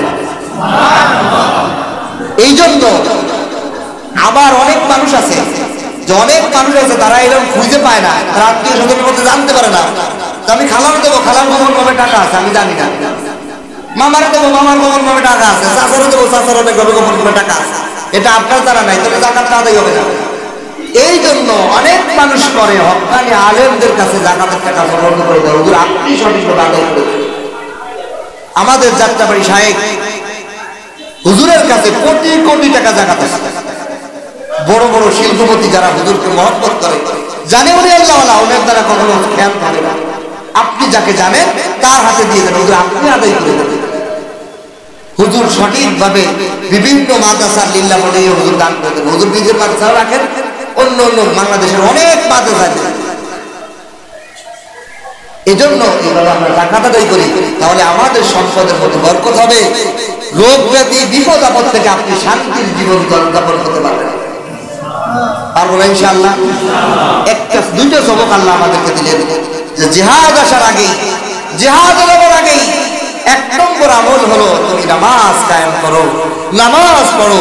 ও বান্দা, তুমি যেখানেই থাকো তুমি 5 ওয়াক্ত নামাজ পড়ো, তোমার মধ্যে একটা বিনয়তা আসবে। তুমি জিহাদে গেলেও জুলুম করবে না, তুমি ইনসাফ কায়েম করবে। 2 নম্বর হলো যাকাত দাও, মাল খরচ করার জন্য আসবে, তোমার মধ্যে বিনয়তা আসবে। তোমার টাকা কামানো টাকা তুমি দিয়ে দিতেছো, তোমার মধ্যে একটা স্যাক্রিফাইস করার মন মানসিকতা আছে। নামাজ কায়েম করার দ্বারা তোমার মধ্যে বিনয়তা, দেখেন বিনয়তা কেন আসে? আমাদের শরীরের মধ্যে 4টা পদার্থ আছে মানুষের শরীরে। 1 নম্বর হলো মাটি, এটা হলো বেশি। 2 নম্বর পানি, এটা বলা হয় 3 ভাগ। আমাদের শরীরে 3 ভাগই পানি, বলে না পানির শূন্যতা মানুষ ডায়রিয়া হয়, একাই সে হয়ে যায়। 3 নম্বর। 4 নম্বর হলো বাতাস। তবে বাতাসটা হলো আমাদের শরীরকে শোকানোর জন্য ব্যবহার করা হয়েছে, অল্প। 4 নম্বর হলো আগুন, আগুনের প্রভাবও আমাদের শরীরে আছে। এখন যে মানুষটা মাটির প্রভাব তার মধ্যে আসে কখন? যখন মানুষ 5 ওয়াক্ত নামাজ পড়ে, তো দিনের 5টা টাইম এমন টাইম, এই টাইমে পানি ছোঁয়ার কারণে তার মধ্যে আগুনের প্রভাবটা বিনয় হয়ে যায়, বিলীন হয়ে যায়। আমি আমার নিজের জীবনের কথা বলি। আমি যখন স্কুলে পড়তাম, আমরা 10 ভাই বোন। ছোট ভাই বোন ফ্যামিলিতে থাকলে এটা ভাঙিয়ে ফেলে, এটা ফালে ফেলে, অনেক বাচ্চা কাছে থাকলে ফ্যামিলি যখন অবসর থাকতাম, তা আমার একটা নির্দিষ্ট রুম ছিল। আমার রুমে কিন্তু ছোট ভাই বোন আইসে বলতো আলো ফেলে, বলতো কিতাবাদি ওইখানে আলো ফেলে, বলতো আমি রাইতে বাইরে যেতাম। এমন রাগ যে নিজের কপাল নিজেই দেওয়ালে ভেঙে লেগে রাগের ঠেলা, কি কর্ম করতে করতেছি, এত রাগ ছিল। তা আমার আম্মা বলে যে আমার যতগুলো ছেলে মেয়ে আছে, 10টা ছেলে মেয়ে, 6 ভাই 4 বোন, এর মধ্যে তোর রাগ বেশি ছিল, তোমার রাগ। কিন্তু তুমি যখন মাদ্রাসায় ভর্তি হয়েছো, আমার সব ছেলে মেয়ের থেকে তোমার মধ্যে বিনয়তা বেশি আছে। আমি মারে বললাম, মা আমি যেই দিন থেকে মাদ্রাসায় আসছি সেই দিন থেকে একটা অভ্যাস করেছি, হুজুরদের কাছে ফজিলত শুনেছি, বেলাল রাদিয়াল্লাহু তাআলা সবার আগে, রসুলের আগে, মিরাজের আগে খড়মের আওয়াজ শোনা যায়। উনি যখনই ওযুর হালতে থাকতেন, ওইখান থেকে একটা অভ্যাস করেছি। আমরা যখনই ওযু ইস্তেনজা করতাম, ছাত্র জীবনের থেকে অভ্যাস করেছি, তখনই ওযু করে নিই। তো ওযু বারবার করলে রাগ দমন হয়, কারণ রাগটা হলো আগুনের প্রভাব। আর আপনি যদি বারে বারে পানি ছোঁয়া দেন, গর্দানে পানি ছোঁয়া, মাথা পাশে পানি ছোঁয়া, রাগটা ওঠে হলো ঘাড় এবং গর্দান, মাথা থেকে। মানুষের বিজাজ যখন ধরে আপনারা বিপরীত মুখে একটা কথা বলছেন, আপনি বলছেন এইটা, ও কথা এইটা, এইটা এইটা, আপনার ব্রেনে এটা দিতে পারতেছেন, তার ব্রেনের মধ্যে গরম হয়ে যায়। এই গরমের ঘটনা রাগে একটা দুর্ঘটনা ঘটে। এখন যে মানুষটা বেশি বেশি ওযু করে, পানির ছোঁয়া দেয়, তার মধ্যে ওই রাগ ওঠার ওই প্রবণতাই মুছে যায়। রাগ কমে যায়, স্যাক্রিফাইসের মাদ্দা আসে, ক্ষমা করে দেওয়ার মাদ্দা আসে, ভ্রুক্ষেপ না করার মাদ্দা আসে, তো অভ্যাস তৈরি হয়। এই জন্য যাদের রাগ, আমি তাদেরকে বলবো আপনারা আজকে থেকে একটা আমল করেন, বেশি বেশি ওযু করেন। কিছু আমল আছে শরীয়তের বিধান হলো নফল, ফজিলত হয় বেশি। যেরকম আপনার উপর ওযু ফরজ, আপনার ওযু নাই, তা আপনি যদি ওযু করেন, ওযু করা ফরজ, ওযু করা কি ফরজ। আর আপনার ওযু আছে, 1 ওয়াক্ত নামাজ পড়ছেন, আমার ওযু আছে, ওযু ভাঙে নাই, এখন যদি ওযু করেন এটা হলো নফল। কয় ওই ফরজ ওযু থেকে এই নফল ওযুর সওয়াব বেশি। কিছু কিছু আমল নফল হয়েও ফরজের থেকে সওয়াব বেশি, তার মধ্যে একটা হলো এটা ওযু। ওযু থাকা অবস্থায় ওযু করা, আবার ওযু করা মাকরুহ। আপনি গোসল করছেন, তো গোসলের মাধ্যমে ওযু হয়ে যায়। গোসল করলে কি হয়ে যায়? নাকে আর গলায় যদি পানি পৌঁছায়, গোসল করে ফেলে, ডুব দিয়ে গোসল করেন, ঝাঁপ দিয়ে গোসল করেন, যেভাবেই গোসল করেন অজু হয়ে যায়। এরপরে যদি আবার অজু করেন তাহলে এই অজুটা হবে মাকরুহ, পানি অপচয়ের গুনাহ হবে। আসলে বুঝে নিন, আপনার অজু করার পর যদি কোনো ইবাদত করে ফেলেন, কোন ধরনের নফল নামাজ পড়ছেন, জিকির করছেন, আল্লাহর কোরআনের একটা আয়াত তেলাওয়াত করছেন, এরপরে যদি আবার অজু করেন তাহলে এই নফল অজুটা আপনার সওয়াব হবে ফরজের চেয়ে বেশি। আর কোন ইবাদত করা ছাড়া অজুর পরে অজু করলে হবে মাকরুহ গুনাহ। মাকরুহে কি হবে? গুনাহ। এজন্য আমাদের কাছে অনেক মানুষ আশ্চর্যচকিত প্রশ্ন করে, হুজুর আমি গোসল করার পর ভাত খাইছি, আমার অজু করা লাগবে? গোসল করে ভাত খাইছে, আমি জোরে নামাজ পড়তেছি, বেচারা কয় হুজুর অজু করা লাগবে না। ভাত খাওয়ার দ্বারা তো অজু বাদ দিলাম। গোসল করলেই শুধু নাকের মধ্যে আর গলের মধ্যে, গালের মধ্যে পানি পৌঁছাইতে হবে। এমন হলো আমরা মজাক করে, আমরা যখন ছাত্র জীবনে তর্ক করতাম মাসালা নিয়ে, মুবাহাসা বলে, তর্ক প্রতিযোগিতা, কে কারে মাসালা দিয়ে ঠেকাইতে পারে, তখন আমরা এরকম একটা মাসালা বানাইছি। আমি বললাম কি দেখেন, এক ভাই গোসল করে আইছে, সুন্দর করে গোসল করে, গোসল করে উঠে আইছে, তারপরও সে নাপাক, সে পবিত্র হয়নি। ঘরের মধ্যে যাইয়ে যায় নামাজে দাঁড়াইছে, এখন সে পাক। এর উত্তর দেব, এখন ছাত্ররা পারে না, আমি প্যাসের মাথা দিচ্ছি। সবাই কয় গোসল করে আসলো, ঘর পর্যন্ত গেল, তাও না পাক, যায় নামাজে দাঁড়াইলো, তারপরে পাক হয়ে গেল কেন? পার না পারে না পারে না, সহজ উত্তর।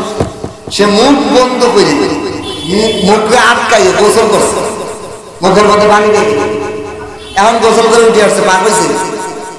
কারণ গড়গড়ি কুলি করতে হবে না, কুলি করে নাই কিন্তু না পাক। এখন যায় নামাজের পর দাঁড়াইয়ে পানি দেওয়ার গিলাস, এক গ্লাস পানি খেয়ে নামাজ লাগছে, আল্লাহু আকবার করে পাক, সুবহানাল্লাহ, কি হয়ে গেছে? পাক হয়ে গেছে। এজন্য আলেমরা কি জানে, মাসালা জানে। একটা মাসালা 10 বছর বেরিয়ে নামাজের থেকে বেশি উত্তম। কেন? আমাদের সমাজে এখনো বোঝে না আলেমের কদর। আল্লাহ, একটা মাসালার একটা হাইল দেশের কারণে হারাম পেয়েছে, আবার হালাল পেয়েছে। একটা মাসালার কারণে সে সারা জীবনের নামাজ বরবাদ, আর একটা মাসালা জানার কারণে সারা জীবনের নামাজ শুদ্ধ হয়ে গেছে। কিছুদিন আগে আমি বলেছিলাম, এক লোক নামাজ পড়ে 9 বছর ধরে আমার নামাজ কাজা নেই। কিরকম নামাজ পড়ে বলদি? আমরা শেষ বৈঠকে কি করি? আত্মীয়ত করি, দুরূদ শরীফ পড়ি, তারপরে তো দোয়া পড়ি। আর এই বেচারা কি করে? নবীর ইশক এ করে, প্রথমে দুরূদ শরীফ পড়ে, তারপরে আত্মীয়ত করে, তারপর দোয়া করে, নামাজ বরবাদ। কি হয়েছে? শেষ বৈঠকে আত্মীয়ত পড়তে তাকির করা যাবে না, আত্মীয়ত পড়তে দ্রুত পড়তে হবে। আত্মীয়ত পড়তে তাকির করলে সিজদায় সাওয়াজ হবে। এখন সে যেহেতু আত্মীয়ত না পড়ে দুরূদ শরীফ পড়ে, তাহলে বিশাল তাকির হয়েছে না? এখন তার প্রতি নামাজের মধ্যে কি সিজদায় সাওয়াজ হবে। এখন সে তো জানেই না এই মাসালা, সিজদায় সাওয়াজ যায় না, তার 9 বছরের নামাজ সব ফিনিশ হয়। কাজা করা লাগবে, কাজা করা শুরু করছে। একটা মাসালা এত গুরুত্বপূর্ণ, এই জন্য মানে একজন আলেম সারা রাত ঘুমিয়ে থাকবে, আর একজন আবেদ মাসালা জানে না, সারা রাত ইবাদত করছে, তার থেকে ওই আলেমের ঘুমের বেশি সওয়াব। কেন? আলেম ঘুমানোর সময় বলে আল্লাহুম্মা বিসমিকা মুতু ওয়া আহইয়া, আল্লাহ আপনার নামে মরলাম, আপনি বাঁচাই দিন। কয় দোয়া করে ঘুমাইছে, ঘুমের যখন আল্লাহ জাগাই দিয়েছে তখন আবার দোয়া করছে, আলহামদুলিল্লাহিল্লাযী আহইয়ানা বা'দা মা আমাতানা ওয়া ইলাইহিন নুশুর। দোয়া করছে, আল্লাহ শুকরিয়া আদায় করলাম, আপনি আমাদের আবার মৃত্যু থেকে জীবিত করে দিলেন। দোয়া করছে, কয় তার এই ঘুম আল্লাহ তাআলার কাছে একটা সুন্নত, দুইটা সুন্নত আদায় করছে, কয় 200 গলা কাটা শহীদের সওয়াব তার আমলনামায় দিয়েছে। সারা রাত তাহাজ্জুদ পড়ার সওয়াব তার আমলনামায় দিয়ে দিয়েছে। আর এই বেচারা সারা রাত নামাজ পড়ছে সূরা ফাতিহা দিয়ে, আর কোন সূরা মিলাই নেই, তাহলে ওয়াজিব তরক করছে না, অথবা আত্মীয়ত পড়ে নেই, অথবা ভুল করছে কি রাত, তার নামাজ হয়েছে। এই জন্য জাননেওয়ালার দাম বেশি, জাননেওয়ালার দাম বেশি। কালকে আমার মা বলতেছে, আমার মা আমাকে বলতেছে, তোমার আব্বু আমার আব্বা একজন মাস্টার ডিগ্রি শিক্ষিত লোক ছিল, অ্যাসিস্ট্যান্ট হেডমাস্টার ছিলেন হাই স্কুলে। তোমার আব্বা আমাকে একটা সুন্দর কথা বলে গেছে, তোমাকে আমি জানাই দিই। আমি কি বলেন? কয় বলছে 3 গুণে ব্যক্তিকে আপনি বলতে হয়, 3 গুণে ব্যক্তিকে আপনি বলতে হয়। কারণ সম্বোধন করতে হলে কয়টা শব্দ? 3টা শব্দ, তুই, তুমি, আপনি। তা আপনি হলো সম্মানের সবচেয়ে বড় শব্দ। আপনি থেকে আর বড় কিছু আছে? এই জন্য আমার আব্বা বলতেন আল্লাহকে আপনি বলবেন। আল্লাহ আপনি আমাকে মাফ করে দেন, আপনি আমার দোয়া কবুল করেন, আপনি আমার গুনাহ কথা মাফ করে দেন, আপনি। কারণ আল্লাহকে সর্বোচ্চ সম্বোধন করতে হবে আপনি বলে। তা আমার আব্বা বলতেন 3 গুণ যার মধ্যে থাকবে তাকে আপনি বলবেন। 1 নম্বর হলো বয়সে বড়, বয়সে আমার থেকে বয়সে যে বড় তাকে আপনি বলেন। 2 নম্বর হলো আমার থেকে এলেমে যে বড়, আমার থেকে জ্ঞানে যে বড়, জ্ঞান, তাকে আপনি বলেন। 2 নম্বর হলো আমার থেকে ইবাদত বন্দেগীতে যে বেশি, আমার থেকে নেককার যে ভালো, তারে আপনি বলেন। সে ছোট হইতে পারে, সে ইবাদতে আল্লাহর কাছে প্রিয়, ইবাদত আমার তো বেশি করে, তাহলে আল্লাহর বেশি নিকট, তাকে আপনি বলেন। তাহলে ইবাদতে এলেমে বয়সে, বলেন ইবাদতে এলেমে বয়সে যে বড় তাকে কি বলা? আপনি বলেন। এই জন্য আমাদের সমাজে অনেক নারী আছে তার স্বামীদেরকে তুমি বলে, আর স্ত্রীকে স্বামীরা তুমি বলে, বলতে পারে। কিন্তু আমি আমার শায়েখ ও মুর্শিদকে দেখছি, উনি ওনার বিবিকে আপনি বলতেন, আপনি করে বলতেন। তার কারণ কি? কারণ হলো আমি মনে করি যে আমার থেকে আমার বিবি জান্নাতি, আমার বিবি নেককার, আমি গুনাহগার, আমি জাহান্নামের আসামি। তাহলে একজন জান্নাতি সে সম্মানী আল্লাহর কাছে, আর আমি জাহান্নামী, আমি তো দুর্বল, আমি আল্লাহর কাছে অপরাধ। তাহলে সম্মানীকে সম্মান দিয়ে আপনি বলতে হবে। এই জন্য আমি আমার ছাত্রদেরকে আপনি, কারণ কে জানে আমার থেকে বেশি আল্লাহর ওলি হয়েছে, আমি তো জানি না। এই জন্য সমাজে সবাই আপনি। এই জন্য আল্লাহওয়ালারা, আমাদের উস্তাদ মুরব্বী আল্লাহওয়ালাদের যাদের আমি সোহবত পেয়েছি, তাদের প্রত্যেককে দেখছি আপনি করে কথা বলতে। আপনি করে কথা বললে মর্যাদা দেওয়া হয়, আর মর্যাদা দিলে আপনি মর্যাদা পাবেন। আপনি দেওয়ালে যদি বল, ফুটবল দেওয়ালে যত জোরে মারবেন তত জোরে আপনার গায়ের দিকে ফিরে আসবেন। আপনি মানুষকে সম্মান দিবেন, আপনার দিকেও রিটার্ন সম্মান আসবে। অনেক স্বামী স্ত্রী লজ্জাবোধ করে। বর্তমান যুগে অধিকাংশ স্বামী তুমি, তুই এই শব্দ ব্যবহার করে, কিন্তু এটা না, এটা আদব রক্ষা হয় না। এতে দেখা যায় যখন মারামারি লাগে তখন তুমি থেকে তুই তুক্কা শুরু হয়ে যায়। আমার আব্বা বলতেছে এদেরকে, যেমন মা বলতেছে আমি তোমার আব্বার সাথে অনেক সময় কথা কাটাকাটি হয়, সাংসারিক জীবনে সবারই হয়, কিন্তু কখনো আমি আপনি ছাড়া তাকে তুমি বলি। একটা জিনিস দেখেন, আমাদের সমাজে যত নারী আছে পুরুষের থেকে কম বয়স, আমার বিবি আমার অর্ধেক বয়স। আমার বয়স যখন 32, তার বয়স বাস্তব বয়স হলো 16, কিন্তু রেজিস্ট্রেশন বা জন্ম নিবন্ধনে কি করছে 18 দিয়ে দিচ্ছে। বয়স মেয়েদের তো অল্প বয়সে বড় হয়ে যায়, এই জন্য 18 করে হচ্ছে, জন্ম নিবন্ধন একটু বড় বাড়ায় গেছে। এখন সে আমার অর্ধেক বয়স হলে সে আমাকে তুমি কেমনে বলে, কিন্তু বয়সে আমি বড়। এজন্য প্রত্যেক স্বামী বললাম তার স্ত্রী থেকে কি বয়সে বড় বলে তাকে আপনি বলা উচিত। আর এতে মোহব্বত কমে না, বাড়ে। অনেকে বলে তুমির মধ্যে অনেক কাছে, না ভাই, তুমির মধ্যে কাছে না। আল্লাহর রাসূল খাদিজা রাদিয়াল্লাহু তাআলা আনহাকে সবচেয়ে প্রিয়তমা, যিনি জীবন দশায় থাকা অবস্থায় কখনো কাউকে অন্য কোনো নারীকে বিবাহ করেন নাই, সেই খাদিজাকে আপনি করে কথা বলতেন। আর খাদিজা রাসূলুল্লাহ তাআলা রাসূলকে আপনি করে কথা বলতেন, আপনি করে কথা বলতেন, আপনির মধ্যে সম্মান। খাদিজা রাদিয়াল্লাহু তাআলা নবীকে আপনি বলতেন, নবী মর্যাদাবান, জ্ঞানে বড়, নবী উম্মতের শিক্ষক। আর আল্লাহর রাসূল খাদিজাকে আপনি বলতেন, খাদিজা আমার বয়সে বড়। খাদিজা সব দিক দিয়ে বড়। বয়সে বড়, এই জন্য দুইজন দুজনকে সম্মান করবে। এই জন্য আদর্শবান স্বামী এবং স্ত্রী আপনারা আপনি চালু করেন, দেখবেন দম্পতির মধ্যে শান্তি হবে ইনশাআল্লাহ। ওয়াকিমুস সালাত ওয়া আতুজ যাকাত, আল্লাহ বলেন জিহাদ আসার আগেই তোমরা নামাজ কায়েম করো, নামাজের মধ্যে মনোযোগী দাও, যাকাতের মধ্যে মনোযোগী দাও, যাকাত আদায় করো।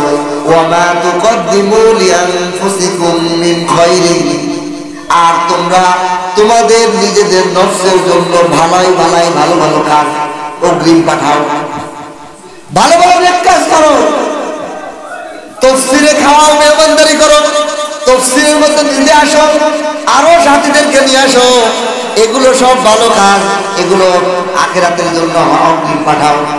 ওয়া মা তুকদ্দিমু, যত ধরনের খায়রিন, এটা মজার কথা কোরআন, খায়রিন এটা একটা তানবিহ বিশিষ্ট অর্থ।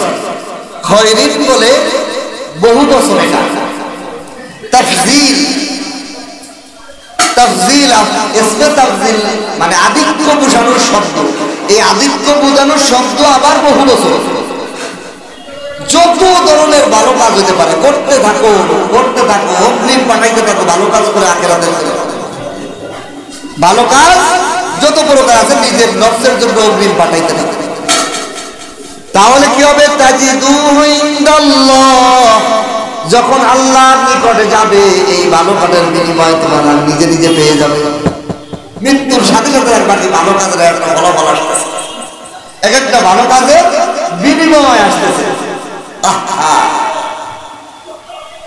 অনেক নেক মানুষদের স্বপ্ন হয়। কিছুদিন কালকে আমার আম্মা বলতেছে আমি হজে গেছি, স্বপ্ন আমার মা বলতেছে হজে যাই, আমি বলতেছি যে আমার এইবার হলে 2 বার উমরা হইল, আমার মা আগে 1 বার উমরা করছে, তা আমার বলতেছে যে আমি স্বপ্ন দেখতেছি আর 1 বার হজে যাই, আমি দেখতেছি আর বলতেছি আমার এইবার 2 বার হইল উমরা। তো হঠাৎ দেখি একটা মহিলা আমাদের গ্রামে, তা বলতেছে ওই মহিলাকে দেখে আমার মা বলতেছে এই বউ আপনারা তো, আপনি এখানে কেমনে আসলেন? ওই মহিলা বলতেছে আমারে আল্লাহ মাফ করে দিয়েছে। এগুলো ভালো সুসংবাদ, মুমিনের স্বপ্ন সুসংবাদ থাকে যে আল্লাহ আমাকে মাফ করে দিয়েছে। বলে কি কারণে মাফ করছে? মানুষ ওনার ভিতর অহংকার নাই, আল্লাহ আমার এই জন্য মাফ করছে যে আমার কোনো অহংকার নাই। ওই মহিলাটা আমাদের গ্রামে মানে কোন মহিলার সাথে কোনো ঝগড়া করতো না, মানে অহংকার এটাই থাকে না, এই অহংকার বলতে তার মধ্যে কিছুই ছিল না, এই গুণে আল্লাহ মাফ করেছে।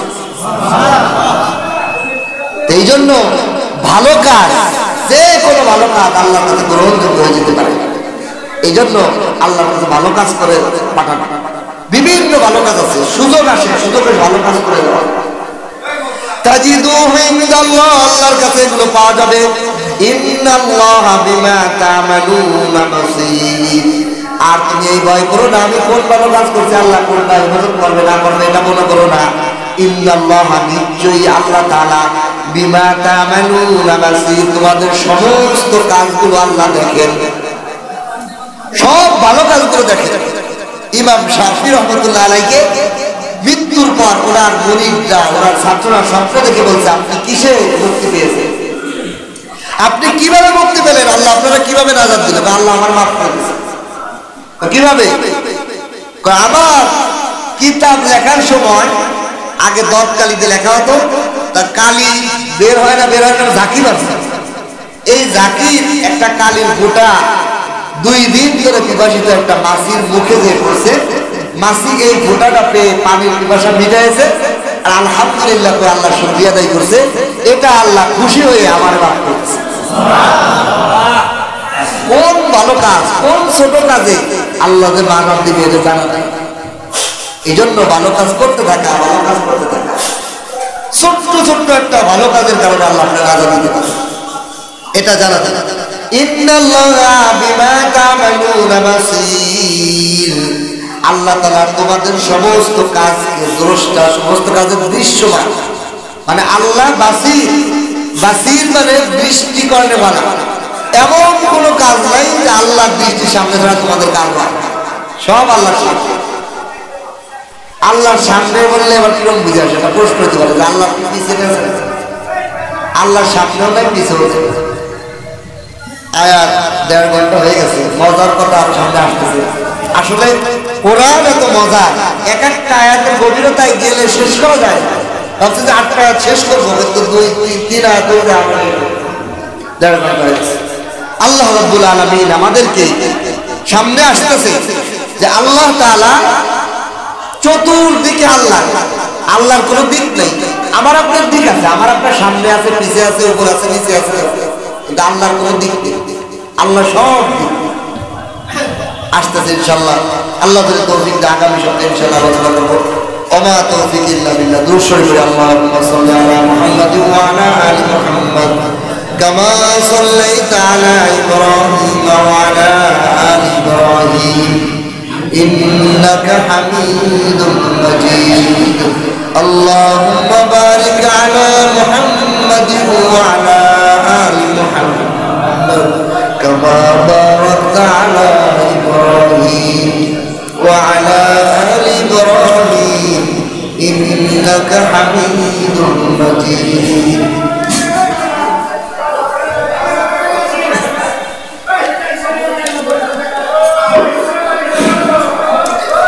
الحمد لله رب العالمين والصلاة والسلام على رسوله النبي الكريم. ربنا ظلمنا أنفسنا وإن لم تغفر لنا وترحمنا لنكونن من الخاسرين. يا الله يا رحمن يا رحيم يا ستار يا كريم এশার নামাজের পরে কোরআনে পাক থেকে তাফসীর করেছি আল্লাহ। আপনার মহব্বতের আশিকে কোরআনের তাফসীর শুনেছি আল্লাহ। আমাদের বলা এবং শোনার মধ্যে যত ভুল হয়েছে ক্ষমা করে কবুল আর মঞ্জুর করে দেন আল্লাহ। ইয়া আল্লাহ কোরআনের পাকের তেলাওয়াতের পরে দোয়া করলে আপনার হাবিব বলেছে দোয়া কবুল হয় বলি। আপনি আমাদের জীবনের তামাম গুনাহ খাতা মাফ করে দেবেন আল্লাহ। ইয়া আল্লাহ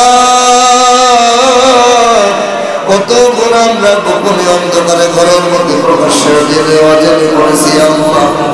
আপনি দয়া করে মায়া করে গোপন রেখেছেন যে মালিক।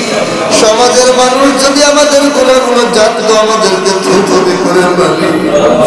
ইয়া আল্লাহ আপনি দয়া করে মায়া করে গুনাহগুলো মাফ করে দেন আল্লাহ। ইয়া আল্লাহ আপনি দয়া করে মায়া করে আখেরি জামানার পয়গম্বরের নবীর উম্মত আমাদেরকে বানিয়েছেন ইয়া আল্লাহ। ইয়া আল্লাহ আমাদেরকে গুনাহ মাফ করে দিয়ে আমার নবীকে আপনি খুশি করে দেন ইয়া আল্লাহ। ইয়া আল্লাহ আমরা যারা হাত তুলেছে আমাদের কারো পিতা নাই কারো মাতা নাই রে মালিক। অন্ধকার কবরে চলে গেছে রে মালিক।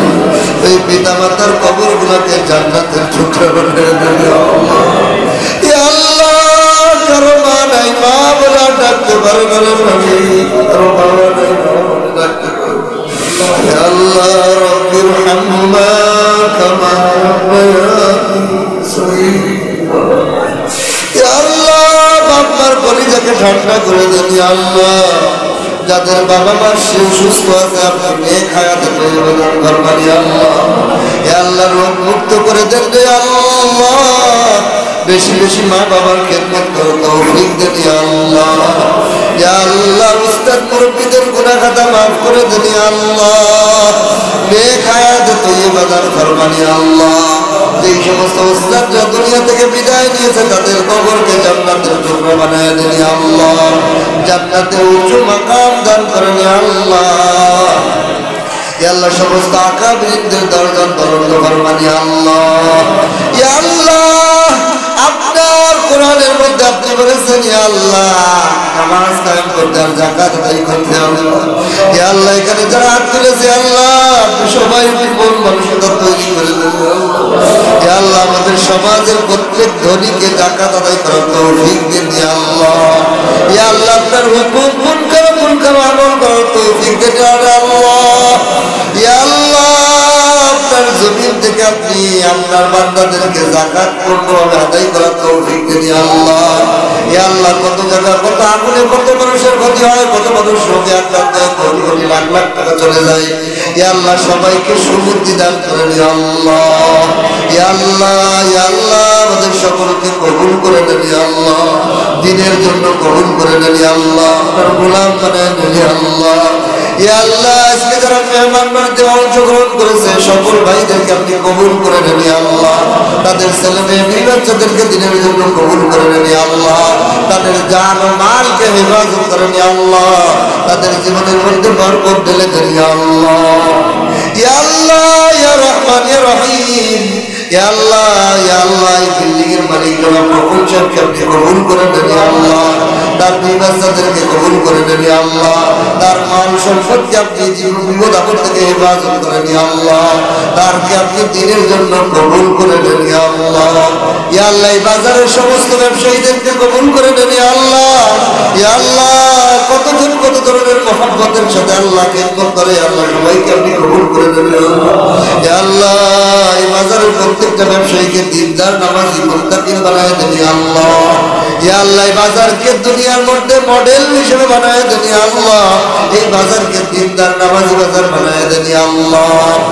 ইয়া আল্লাহ আখেরি দরখাস্ত আপনার নবীকে স্বপ্নে না দেখাইয়া কবরে ডাক দিয়ে দেন ইয়া আল্লাহ, ইহরামের কাপড় না পরাইয়া কবরের কাপড় পরাইয়া ঘরে বানি ইয়া আল্লাহ, আপনার ঘরে বারবার যাওয়ার তৌফিক দেন ইয়া আল্লাহ। রহে মেরা মসজিদ हवाली काबा बने मेरा मदफन दवारे मदीना, मदीना में जाना मदीना में रहना यही है मेरे दिल की तमन्ना, मदीना में जाना मदीना में रहना यही है मेरे बस की सफर की सवाना। या अल्लाह चोखे पानी বাইরে খাওয়া যাও या अल्लाह भी গুনাহগার হইতে পারি, চার দুই ঘন্টা পার চোখের পানি আপনার কাছে পছন্দ, তার উসিলা আমাদের দোয়া কবুল করবেন ইয়া আল্লাহ। ইয়া আল্লাহ দাড়ি পাকা মুরব্বিরা হাত তুলেছে, ছোট্ট ছোট্ট তলবের হাফেজে কোরআন হাত তুলেছে আল্লাহ, আলেম ওলামা যুবক ভাইরা হাত তুলেছে, মুবাল্লিগরা হাত তুলেছে আল্লাহ, যার দুইখানা হাত করে কবুল হয় তার উসিলা আমাদেরকে কবুল ইয়া আল্লাহ, এই মজলিসকে কবুল করে নেন ইয়া আল্লাহ, কিয়ামত পর্যন্ত এই তফসিলকে কবুল করে নেন ইয়া আল্লাহ, এই বাজারের মধ্যে একটা জামে মসজিদ কবুল করে নেন ইয়া আল্লাহ। ইয়া আল্লাহ আপনার জমিনে কোনো জমিনের অভাব নাই, সব জমিনের মালিক তো আপনি ইয়া আল্লাহ, একটা মসজিদের জন্য জমির ব্যবস্থা করে দেন ইয়া আল্লাহ। ইয়া আল্লাহ আপনার বান্দারা আপনার জুবান নামাজ পড়বে, আপনি কবুল করে নেন ইয়া আল্লাহ। ইয়া আল্লাহ আপনি কবুল করে নেন ইয়া আল্লাহ, আপনি কবুল করে নেন ইয়া আল্লাহ। ইয়া আল্লাহ আপনি কবুল করে নেন ইয়া আল্লাহ। ربنا ظلمنا أنفسنا وإن لم تغفر لنا وترحمنا لنكونن من الخاسرين. سبحان ربك رب العزة عما يصفون وسلام على المرسلين والحمد لله.